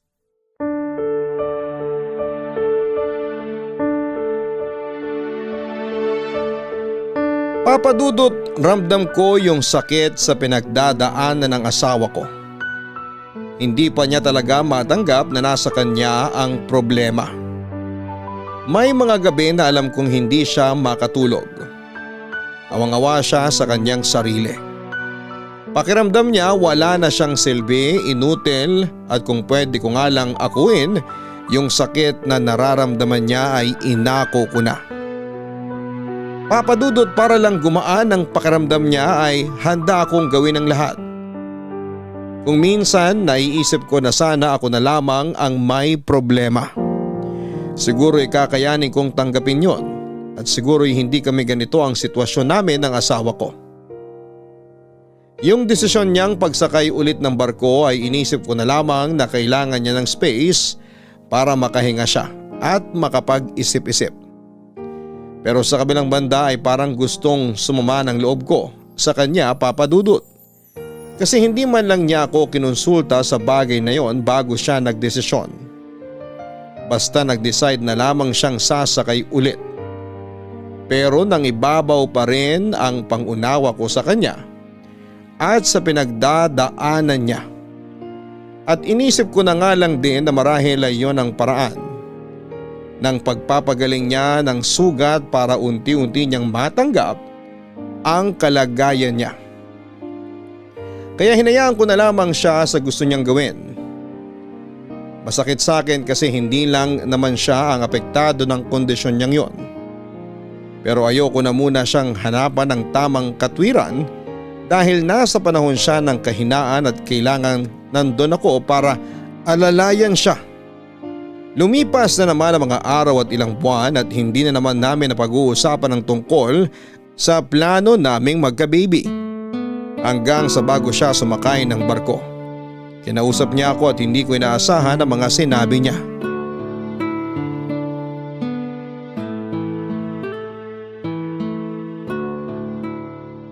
Han, mamaya ka na magsuklay ng buhok mo. Halika, umupo tayo dito sa kama. May gusto lang akong sabihin sa'yo. Ha? Okay, sige. Ano ba yun? May pahawak-hawak ka pa sa kamay ko, ha? Mukhang seryoso yan, Hana. Pero ang ganda ng ngiti mo. Ikaw talaga? Halika. Han, di ba sinabi ko sa'yo na ayoko magpalaki ng anak na hindi natin kadugo? Oo, nasabi mo nga yun. Bakit? Ganito kasi. Nag-usap kami kanina ng kapatid ko. Pinuntahan ko siya sa bahay. Ayos naman yung naging pag-uusap namin. Hindi ko lang alam kung papayag ka pero sana pumayag ka kasi ito na lang ang naisip kong paraan para magka-baby tayo. Teka, anong napag-usapan nyo ng kapatid mo? Tsaka, tanging paraan para magka-baby tayo? Ano yun, Han? 1 taon at kalahati lang ang kontrata ko sa barko. Pag-isipan mong mabuti. Pumayag na ang kapatid ko, wala daw problema sa kanya. Tayong 3 lang ang makakaalam. Nasa inyong 2 ang lahat ng pagkakataon para gawin yon habang wala ako at nasa barko. Ha? Teka, Han. Hindi kita maintindihan eh. Anong sinasabi mo? Ano yung gusto mong mangyari? Han, at least yon kapatid ko. Kilala ko at kadugo ko. Hindi ako magdadalawang isip na alagaan at palakihin yung bata dahil alam kong kadugo ko siya at sa'yo rin siya manggagaling. Hindi galing sa ibang tao. Roel, teka lang ha. Alam mo ba yung sinasabi mo? Naririnig mo bang sarili mo? Pinag-isipan mo ba ng mabuti ang gusto mong mangyari? Pareho natin gustong magkaanak. Pangarap natin yun, di ba? Gusto ko na may matatawag tayong pamilya. Hindi naman natin ipapaalam sa bata na yung kapatid ko ang ama. Palalakihin natin siya sa pagmamahal nating 2. At saka isipin mo, mararanasan mo ang pagbubuntis at magiging mami ka. Roel, pero... Han, iba yung pakiramdam na sa sinapupunan mo nang galing yung bata. Promise natin, magiging mabuting magulang tayo sa kanya. Aalagaan ko at mamahalin kayo na magiging anak natin. Roel, sandali lang.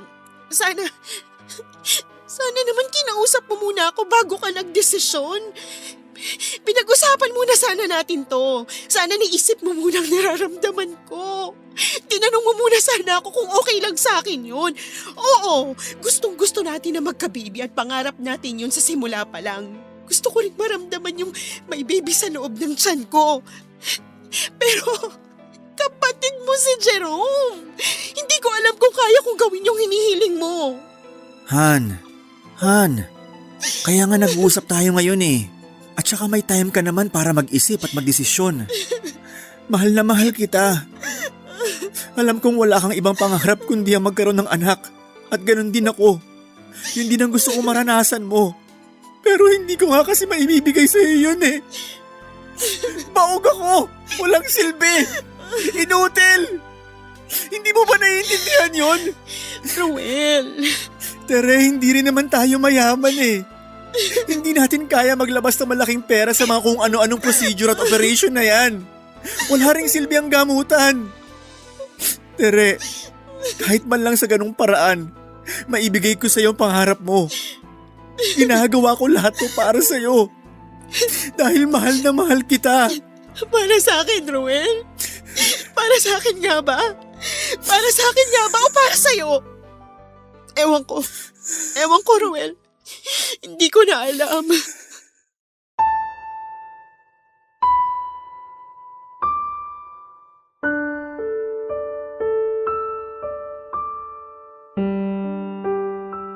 Para akong binuhusan ng malamig na tubig, Papa Dudut. Hindi ako makakilos sa kinakaupuan ko ng mga oras na yon. Nung sinubukan kong tumayo ay nangalog ang mga tuhod ko at napaupo ako sa sahig at napahaguluhol na lamang ako ng malakas sa sobrang sama ng loob. Pakiramdam ko ay para niya akong ipinamimigay sa iba at hindi man lang niya naisip yung mararamdaman ko bilang asawa niya at bilang babae. Nagagalit siya sa akin kapag may kausap akong ibang lalaki at binibigyan niya yon ng maling kahulugan. Tapos heto at gusto niya akong sumiping sa ibang lalaki. At ang masakit pa, Papa Dudut, hindi lang sa kung sinong lalaki, sa kapatid pa niya. Makasarili ang naging tingin ko sa kanya noong time na yon. Kung magdamag akong gising at pilit kong hinahanapan ng magandang dahilan ang gustong mangyari ng asawa ko. Umahanap ako ng mas mabigat na dahilan. Kailangang mas mabigat yon kesa sa bigat ng nararamdaman ko, Papa Dudut. Hindi rin kasi mawala sa isipan ko yung saya sa mga mata niya habang kinukumbinsi niya ako sa ideya na yon. Nagtatalo ang isipan ko. Hindi ko rin maintindihan kung bakit nilalabanan ng isip ko ang nararamdaman ko. Para bang yun na yung oras na matagal ko nang hinihintay. Ang makita ko sa kanya yung pag-asa. Yun na ba yung inaasahan kong pagkakataon? Gustong gusto kong sunggaban yung pagkakataon na yon na nakita kong tanggap na niya ang kanyang kalagayan at gusto niyang mapunan ang inaakala niyang kakulangan niya. Mahal na mahal ko ang asawa ko, Papa Dudut. Masakit pero pilit ko siyang inunawa. Hanggang sa nakalis na si Ruel, nagtatalo pa rin sa isipan ko. Hindi pa rin ako makapagdesisyon. Maraming gabi kong pinag-isipan ang kahilingan niya. Sa tuwing nag-iisip ako ay parang hindi matanggap ng isip ko yung pagdadaanan ko. Napakaraming tanong sa isipan ko, Papa Dudut. Una, sisiping ako sa kapatid ng asawa ko. Kakayanin ko bang gawin yon? Pagkatapos naming magsiping ay paano? Kung mabuntis ako ay paano? Dadalhin ko ang sanggol sa loob ng 9 na buwan sa sinapupunan ko na alam ko sa isipan ko na hindi ang taong mahal ko ang ama. Nasaan ang moralidad ko? Anong mararamdaman ko? Anong mararamdaman ni Jerome? Anong mararamdaman ni Ruel? Paano yung bata?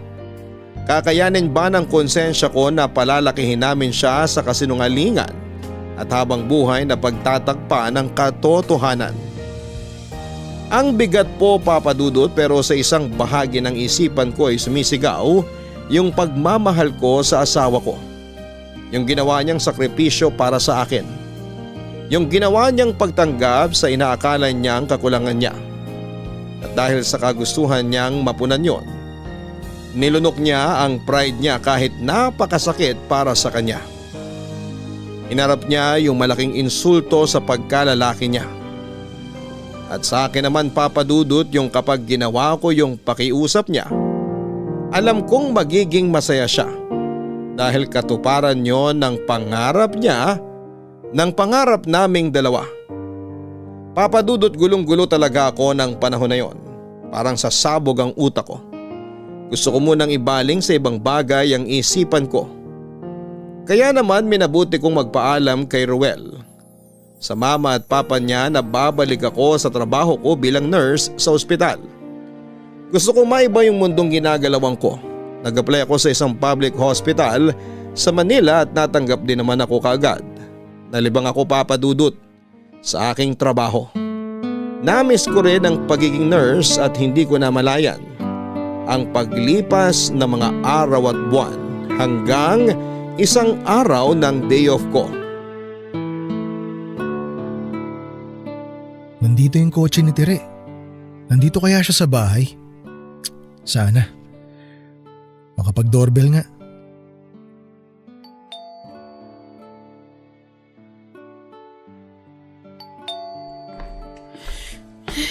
Sino kaya yun? Silip nga sa bintana. Si Jerome pala. Papapasukin ko ba? Bahala na.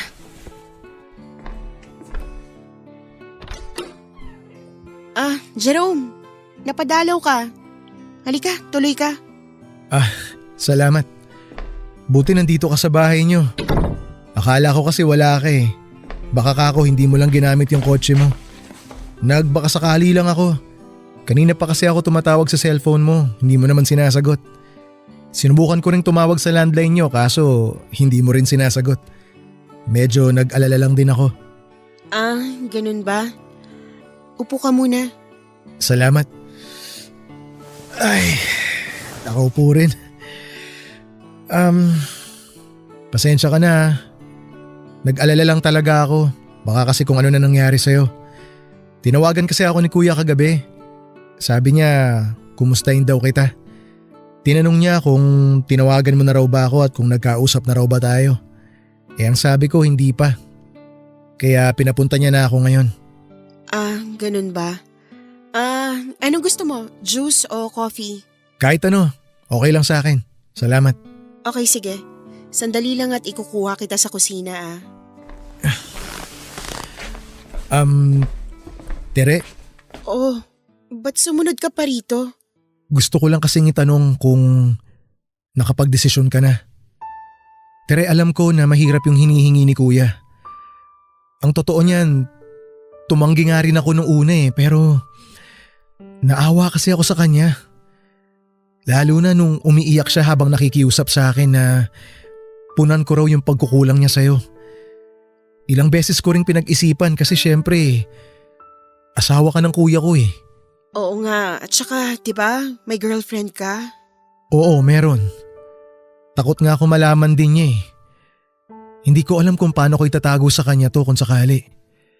Malakas pa naman ang radar nun kapag gumagawa ako ng kalokohan. Pag nalaman niya, siguradong ihiwalayan ako nun. Yun naman pala eh. Siguro magandang pag-isipan mo rin muna. Sinabi naman sa akin ni Kuya na tayong tatlo lang ang makakaalam nito. Naniniwala ako kay Kuya. Kilala ko yun. May isang salita yun. Hindi niyo rin daw ipapaalam sa bata kung sakali na ako ang totoong ama. Alam mo Teresa, sa totoo lang, mahirap para sa akin to bilang kapatid ni Kuya at bilang isang lalaki. Pero yun ang unang pagkakataon na lumapit at humingi ng tulong sa akin ng kuya ko eh. Nakita ko na malaki ang pagmamahal niya sa'yo para maisip niya yun. Para makapagdesisyon siya na yun na lang ang paraan para matupad yung pangarap mong magkaanak. Desperado na siya, Tere. Pangarap naming dalawa, Jerome. Hindi lang ako nangangarap na magkaanak. Dalawa kami ng kuya mo.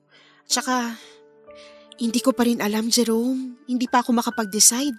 Ang hirap eh. Hindi biro yung gustong mangyari ng kuya mo. Mahal ko ang kuya mo. Pero hindi rin naman sigurong masamang isipin ng sarili ko. Yung pagdadaanan ko. At ako magdadala sa bata ng 9 na buwan. Naiintindihan naman kita, Tere eh. Gusto mo ba tulungan kita magdesisyon? Huwag mo nga akong hawakan, Jerome. Please lang. Konting respeto naman. Okay. I'm sorry. Sinabi ko na nga hindi pa ako nakakapag-decide, diba? At hindi ko kailangan ng tulong mo. Pwede bang bigyan niyo pa ako ng konting panahon? At saka ikaw, mag-isip ka rin. Okay, sige. Huwag ka nang magalit. Naisip ko lang kasi sayang yung oras eh. Nandito na ako sa bahay niyo. Tsaka day off mo rin ngayon, di ba?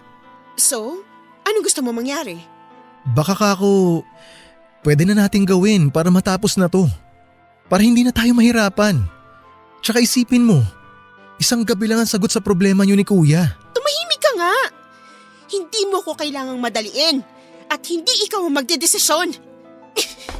Teka, Tere! Umalis ka na, Jerome! Labas! Pero… Sabi ng labas eh! Lumabas ka na! Tsaka na tayo mag-usap! Okay, sige. Hindi mo naman ako kailangan ipagtulakan. Aalis na ako. Lalabas na ako. Tawagan mo na lang ako kapag handa ka na. Pero sana, maisip mo yung saya na maibibigay mo kay Kuya. Pahalagahan mo sana yung sakripisyo niya. Tsaka pahalagahan mo rin sana yung dahilan kung bakit siya nagsasakripisyo para sa'yo. Umalis ka na!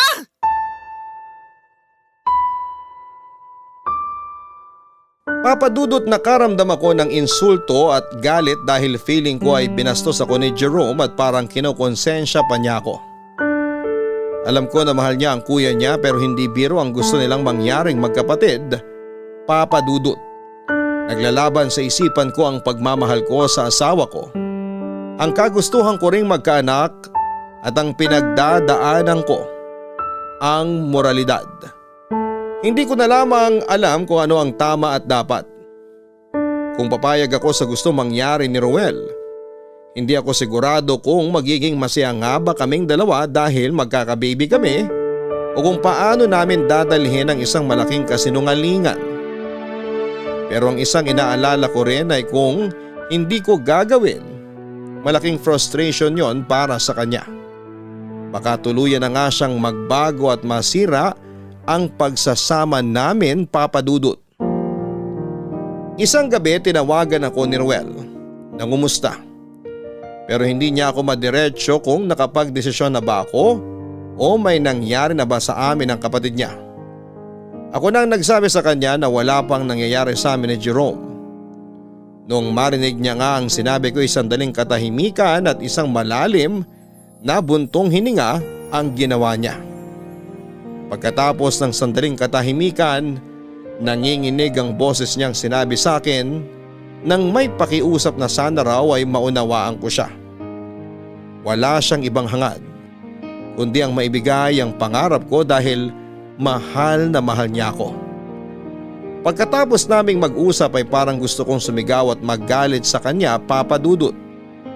Pero mas minabuti kong hindi isipin ang sarili ko. Nangingibabaw pa rin talaga ang pagmamahal at awa ko sa asawa ko. Hindi nawala sa isipan ko buong gabi ang iyak at pakiusap ni Ruel. Kinabukasan ay hindi ako pumasok. Nakita ko na lamang ang sarili ko na hawak ang telepono at tinatawagan si Jerome.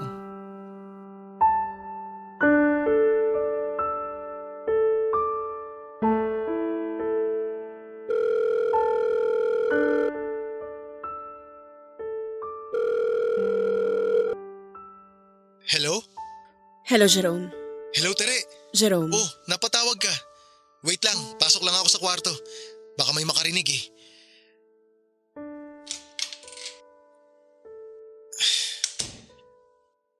Ayan, sandali upo lang ako sa kama para mas komportable. Buti tumawag ka. Sakto off ko ngayon sa office. Wala rin kaming usapan na magkikita ng girlfriend ko ngayon kaya wala akong gagawin. Ano, nakapag-desisyon ka na ba? Napag-isipan mo na ba yung proposal ni Kuya? Kung gusto mo, pwede kitang sunduin dyan sa ospital ngayon. Antayin kita hanggang matapos yung duty mo para hindi ka na mahirapan bumiyahe. Dinner time. Dito sa bahay. Okay, pero wala ka bang pasok ngayon o hindi ka pumasok? Anyway, sige, walang problema sa akin. Diretso na ako dyan mamayang dinner time. Diyan na ako sa bahay niyo tutuloy. Magdadala ba ako ng pagkain o order na lang tayo? Pa-deliver na lang tayo siguro para walang abala. Sa tingin mo?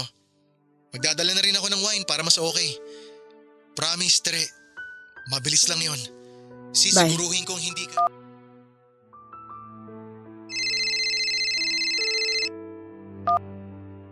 Hello, Debbie. Hello sis? Hindi ka raw papasok sabi ni Ma'am Gina? Masama daw pakiramdam mo? Nilalagnat ka ba? May ubo, sipon? Ano bang nangyari sa'yo?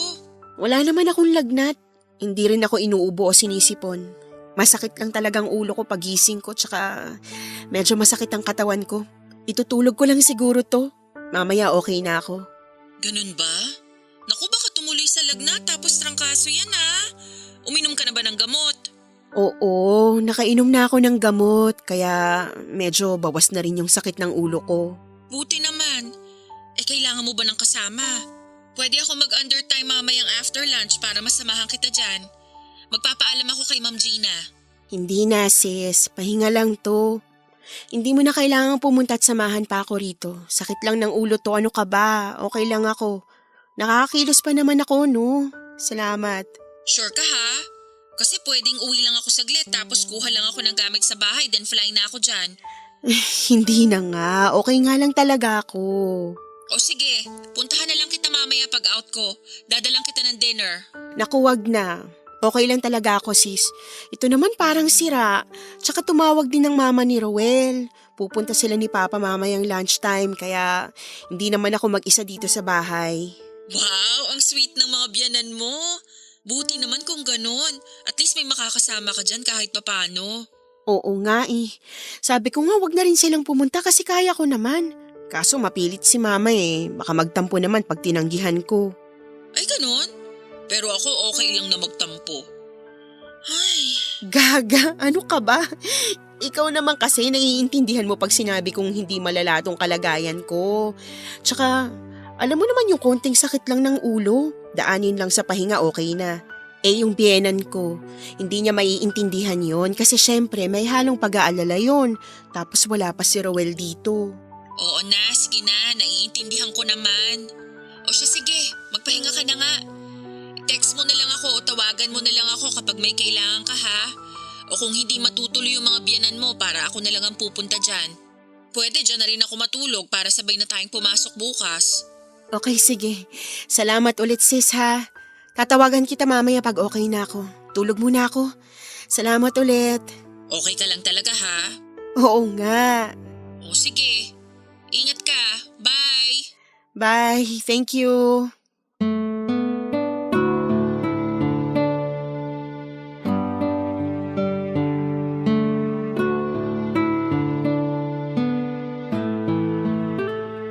Ang bigat sa pakiramdam, Papa Dudut.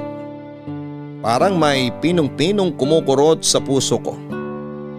Hindi ko masabi kay Debbie ang gumugulo sa isipan ko ng mga oras na yon. Nagsinungaling pa ako sa kanya para lamang hindi na siya mag-abalang puntahan ako. Nag-alala ako baka maabutan niya si Jerome sa bahay. Pero kahit paano ay gumaan ang pakiramdam ko nang tumawag si Debbie. Medyo nalihis yung atensyon ko. Alam mo Papa Dudut masaya ako sa kaibigan kong si Debbie. Lalo na kapag pinapatawa na nga niya ako at kinikwentuhan ng kung ano-anong mga kalokohan. Masaya talagang kasama ang kaibigan ko na yon. Wala kaming malungkot na moment. Para bang wala siyang problema. Ang gaan-gaan niyang kasama. Pagkatapos niyang tumawag, bumalik na naman yung bigat na nararamdaman ko. Papa Dudut, dahil sa pagmamahal ko sa asawa ko ay minabuti ko na lamang na sumunod sa kung ano ang mangyayari at kung saan ako dadalhin ang naging desisyon ko. Wala akong ganang kumain kaya buong maghapon na lamang akong humiga sa kama. Nakatingin sa kisame pero blanko ang utak ko. Sinubukan kong manood ng movie sa cellphone ko. Pero natapos yung movie, wala akong naiintindihan. Hanggang sa naisipan kong magdasal, Papa Dudut. Nakiusap ako sa Panginoon. Inilabas ko yung bigat na nararamdaman ko sa loob ko. Ibinigay ko sa kanya ang nagtatalo kong isip at hiniling na bigyan niya ako ng lakas para harapin ang alam kong pagsubok na nasa harapan ko. At kung ano't anuman ay ihanda niya ako. Pagkatapos kong magdasal, naligo ako. Hindi ko alam pero basta ko na lamang kinuha yung susi ng kotse at nag-decide akong umalis ng bahay.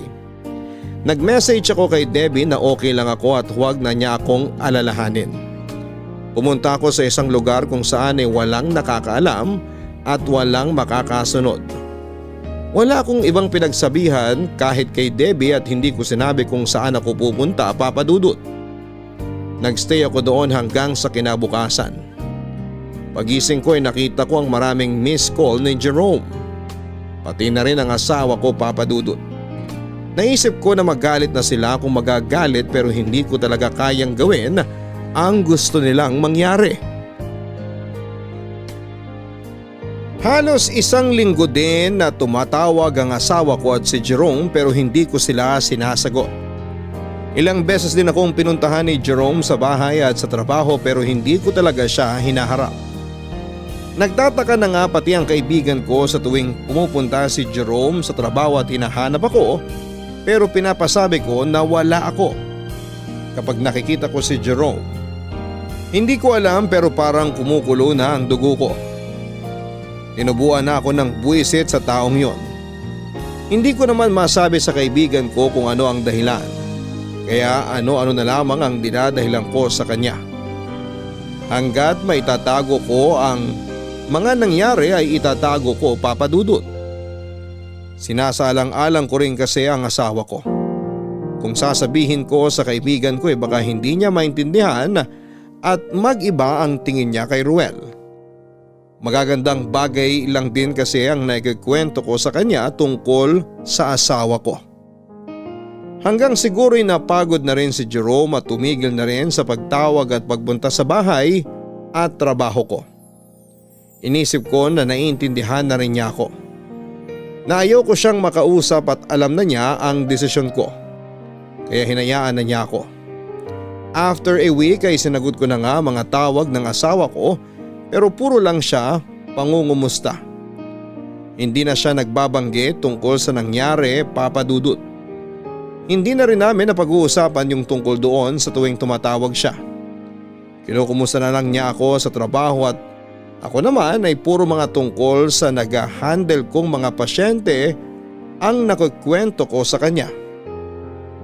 At yung mga paglabas-labas namin ni Debbie. Binigyan ko ang sarili ko ng oras para mag-isip, magdesisyon at panindigan ang naging desisyon ko. Tuloy pa rin ang trabaho ko sa ospital, Papa Dudut. At paminsan-minsan ay binibigyan ko rin ng time ang kaibigan ko at mga kasamahan ko sa trabaho kapag nagyaya silang lumabas at mamasyal after ng duty. Pero sadyang makulit ang kaibigan ko. Halata niya sa akin kung meron akong problema o gumugulo sa isipan ko. Tinatanong pa rin niya kung may problema ako. Kahit kasi tumigil na si Jerome sa pangungulit at wala na ring binabanggit ang asawa ko tungkol sa mga nangyari ay hindi pa rin talaga mawala sa isip ko. At paminsan-minsan ay napapatulala pa rin ako kapag naaalala ko yon. Minsan siguro yon ang nakikita sa akin ng kaibigan kong si Debbie.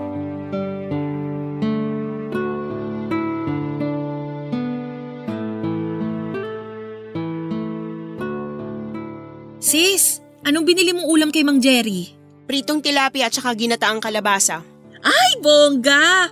Pengi na lang ako ng gulay ha. Terno yung gulay mo sa pritong galunggong ko. Sure, ikaw pa ba? Dito ka na umupo sa tabi ko, tapos na kumain sina Juliet Arian. Okay. Hindi daw ba sasabay sa atin sina Joey at to? Mukhang hindi. Nakita ko kanina si Joey kausap si doktora sa phone eh. May tinatanong yata dun sa isang patient niya. Si To naman, sasaglit daw sa bangko. Ah, okay. Anyway, tamang-tama lang naman pala, at least solo natin tong pantry. May gusto na rin akong itanong sa'yo. Ilang araw ko nang napapansin na medyo parang tahimik ka eh. Pag ganyang wala kang imik, Kulang sa vitamin sa mga joke mo. Alam kong may gumugulo dyan sa isip mo. Ano ka ba? Wala yun. Pagod lang siguro o puyat lang ako. Pagod? Ang aga mo namang mapagod, sis. Kaloka ka ha? 9:00 pa lang ng umaga, pagod na agad? Baka puyat ako. May pinapanood kasi akong series ngayon. Ay naku, tigil-tigilan mo ko, Tere. Kailan ka pa nagkaroon ng tiyagang manood ng series? Movie nga lang, naiinip kang tapusin. At saka pag tinatanong naman kita, laging okay lang ako, sis. Malakas kaya akong makakutob. Kanina nga lang, nakita kita, hanap ka ng hanap dun sa chart ng isang pasyente. Samantalang nasa harapan mo lang naman yung hinahanap mo. Naku, kung ahas yun, natuklaw ka na. Lumilipad yung utak mo, sis. Kaya kung ako sa'yo, share na yan. Alam mo namang nandito lang ako, di ba? What are sisters for? Hindi nga. Sabi ka lang kung may problema ka ha. Ako nga, ultimo problema ko sa kuko, sinasabi ko sa'yo, no? Tapos ikaw, sinasarili mo yung problema mo. Hindi naman sa sinasarili. Ano ka ba? Tsaka wala na yun. Okay na. May naging problema nga ako pero tapos na yun. Okay na. Ay, ganun? Hindi ako updated. Kaloka ka ha? Kung talagang tapos na, bakit ilang beses kitang nakikita na tagusan ng tingin sa pader? Buti na lang at kahit papano, pagdating sa pasyente, nakafocus ka. Pero pag nasa station tayo, tulalay ka. Yun ba yung okay na? Tigil-tigilan mo nga ako, sis ha? Ayoko ng ganyan. Pasensya ka na, Deb ha. Pero sige, kung ayaw mong i-share sa akin yung problema mo, kahit gusto kong magtampo, hindi kita pipilitin at iintindihin ko na lang. Kasi nga, baka naman hindi talaga pwedeng sabihin. Masyado yatang personal. So, itong ginatang kalabasa na lang ang pakikialaman ko. Ikaw talaga. Thank you sa understanding mo ha. Huwag ka mag-alala. One day isi-share ko rin sa'yo yun. Sa ngayon, hindi ko pa talaga kayang sabihin eh. Okay, gets ko naman yun. Basta, kung kailangan mo lang na mahihingahan, nandito lang ako ha. Anytime, sabi ka lang. Iba pa rin kasi yung meron kang nasasabihan ng mga problema. Para hindi masyadong mabigat. Oo, thank you ulit sis. Kung makita mo akong nakatulala, pakibatukan ako para magising ako. Sinabi mo yan ha? Huwag kang gaganti pag binatukan kita. Sige na, kumain na tayo.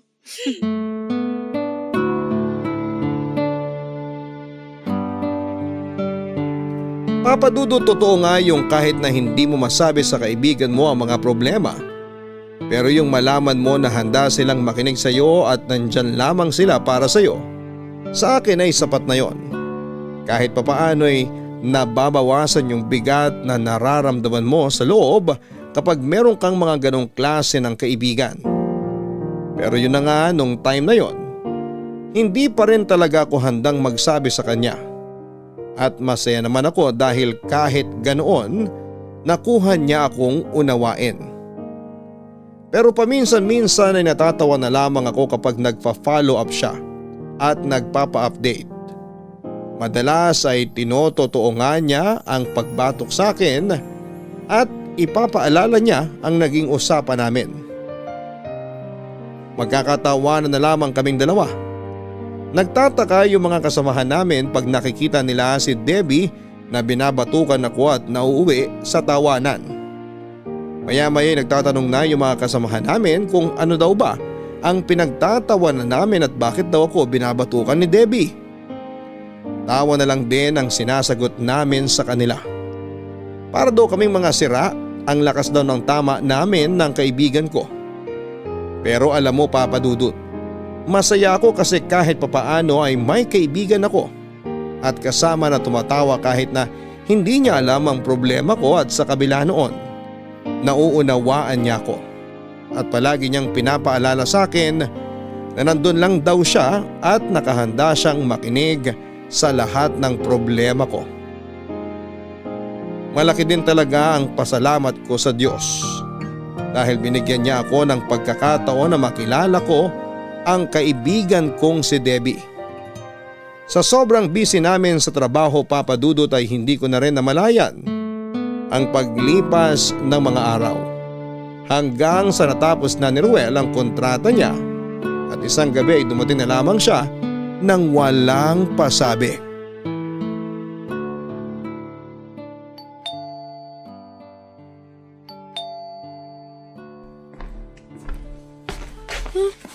Sino naman kaya yun? Si Ruel. Han! Bakit naman hindi mo sinabi ngayon ka darating? Sana nasundo man lang kita sa airport. Okay lang, Han. Halika, pasok na tayo sa loob. Akin na yung backpack mo. Kumain ka na ba? Hindi pa. Sige, magpapadeliver na lang ako ha. Kakadating ko lang din kasi sa labas na ako kumain kanina. Okay lang. Han? I'm sorry, Han. Patawarin mo sana ako. Mahal na mahal lang talaga kita. Wala akong ibang ginusto kundi yan pa rin ang pangarap nating dalawa. Lalo na ang pangarap mo. Han, alam ko naman yun. Hindi mo na kailangang sabihin pa. Alam ko rin kasing mahalaga sa isang babae na maranasan ang pag-aalaga ng sanggol sa tiyan niya ng 9 na buwan. Hanggang sa ipanganak niya to. Isa yung experience na ayokong ipagkait sa'yo dahil lang sa pagiging inutil ko. Han, naiintindihan kita. Naiintindihan kong nararamdaman mo. Pero sana kinausap mo muna ako bago ka nagdesisyon. Hindi mo dapat sinulong problema eh. Wala namang bagay na hindi natin mapag-uusapan ng maayos dahil mahal natin ang isa't isa, diba? Tama ka, Han. Naisip ko lang kasi, paano ka? Hindi na kita mabibigyan ng anak. Han, di ba noon pa man, nag-usap na tayo na sabay nating haharapin ano man ang maging resulta ng check-up natin. At lagi kong pinapaalala yun sa'yo. Pero hindi na itong time para magsisihan pa tayo. Nangyari ng mga nangyari. At isa pa, napatawad na kita. Salamat, Han. Maraming salamat. Halika nga rito. Payakap nga ako ng mahigpit.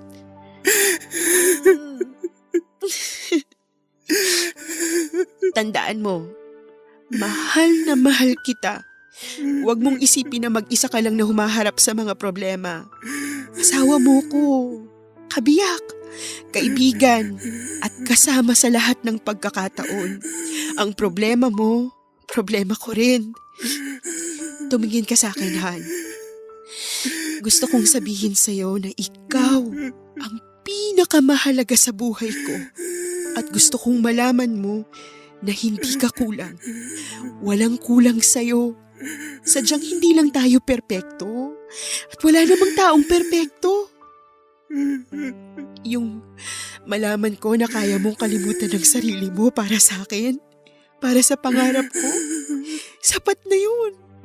Sapat ng pagmamahal mo sa akin at pagbibigay ng halaga. At yung pagmamahal mo, yun ang kumumpleto sa akin bilang babae. At bumuo sa pagiging babae at pagkatao ko. Mahal na mahal kita, Tere. Mahal na mahal kita. I'm sorry. Sorry talaga. Han, walang perpektong pagsasama. Pero dahil sa pagmamahal natin sa isa't isa, kaya nating tumayo ng magkasama sa lahat ng pagsubok na dumarating at darating pa sa atin. Maraming salamat, Han. Salamat. Salamat sa pagmamahal mo. Sa pag-unawa mo. Sa pagpapatawad at pagtanggap. Mahal na mahal kita, Han. Mahal na mahal din kita.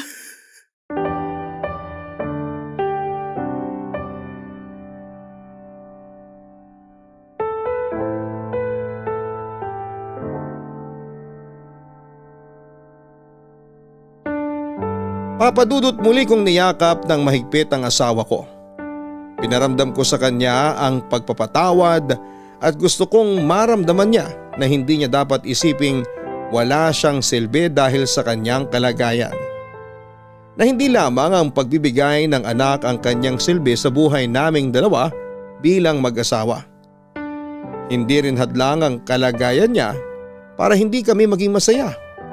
Marami pa kaming pwedeng gawin at pagtulungan para mas maging mabuti kaming asawa sa isa't isa. Papa Dudut, natutunan kong unawain, tanggapin at mahalin ng buong buo ang asawa ko sa kabila ng lahat. Siya ang pamilya ko. Siya ang kaligayahan ko. Bonus na lamang siguro kung biyayaan kami ng anak, pero kontento na ako sa kanya. Natutunan ko rin tingnan ang magagandang bagay at leksyon na tinuturo sa amin ng Diyos sa pamamagitan ng aming karanasan. Masasabi kong ang pagmamahal ng asawa ko at ang pagbibigay niya ng halaga sa akin ang kumumpleto sa akin bilang babae. Kaya naman hindi ko kailangang manganak para lamang matawag ako na ina at masabing tunay na babae. Dahil kaya kong iparamdam ang pagmamahal ng isang ina sa kahit na sino. At tayo kaya rin nating maging magulang para sa iba. Hanggat meron tayong pagmamahal na kaya nating ibahagi sa ating kapwa, magagawa natin yon. Totoo ang sinasabing love conquers all. Kaya pagtagumpayan ng pag-ibig ang lahat ng paghihirap, pagdurusa at mga pagsubok sa buhay. Ang paglapit din sa Diyos ang mabisang paraan sa pagtugon sa kahit na anong problema. Papa Dudut, maraming salamat sa pagkakataon na maibahagi ko ang aking kwento. Sana po'y magsilbing inspirasyon at sana ay marami ding napulot na aral ang inyong mga tagapakinig. Ang inyong forever kapuso at kabarangay, Tere. Mga kabarangay, hindi batayan ng pagiging tunay na babae ang pisikal na pagsilang ng sanggol. Hindi ang pagkakaroon ng anak ang magsisilbing metro ng tunay na pagkababae ng isang babae. Ang tunay na babae ay yung marunong tumayo, manindigan, kayang ipaglaban ang kanyang pag-ibig at kayang yakapin maging ang kahinaan ng taong kanyang minamahal. Lagi din nating tatandaan na sa mundong ginagalawan natin, wala talagang perpektong tao. Walang perpektong pagsasama. Walang perpektong relasyon. Tanging Diyos lamang ang perpekto. Naging daan ang pagdarasal ni Teresa sa Diyos kaya nagkaroon ng kayusan ng kanyang problema. Ang paghiling niya ng gabay at lakas ng loob sa Diyos ang patunay lamang na hindi tayo nag-iisa sa ating mga buhay. Nandyan lang ang ating Diyos na handang umalalay at pwede nating tawagin anumang oras. Hinding-hindi niya tayo bibiguin tulad ng ginawa niya kina Tere at Ruel. Naway kinapulutan ninyo ng aral sa buhay ang ating kwento. Muli maraming salamat mga kapuso't kabarangay sa inyong pakikinig sa Barangay Love Stories. Hanggang sa muli, ako po si Papa Dudut sa mga kwento ng pag-ibig, buhay at pag-asa sa Barangay Love Stories number 1. Sabay-sabay nating pakinggan ang iyong kwento ng pag-ibig, buhay at pag-asa. Ipadala lang sa barangaylovestories@yahoo.com. Nagustuhan ng iyong napakinggan? Ituloy yan via live stream sa www.gmanetwork.com/radio.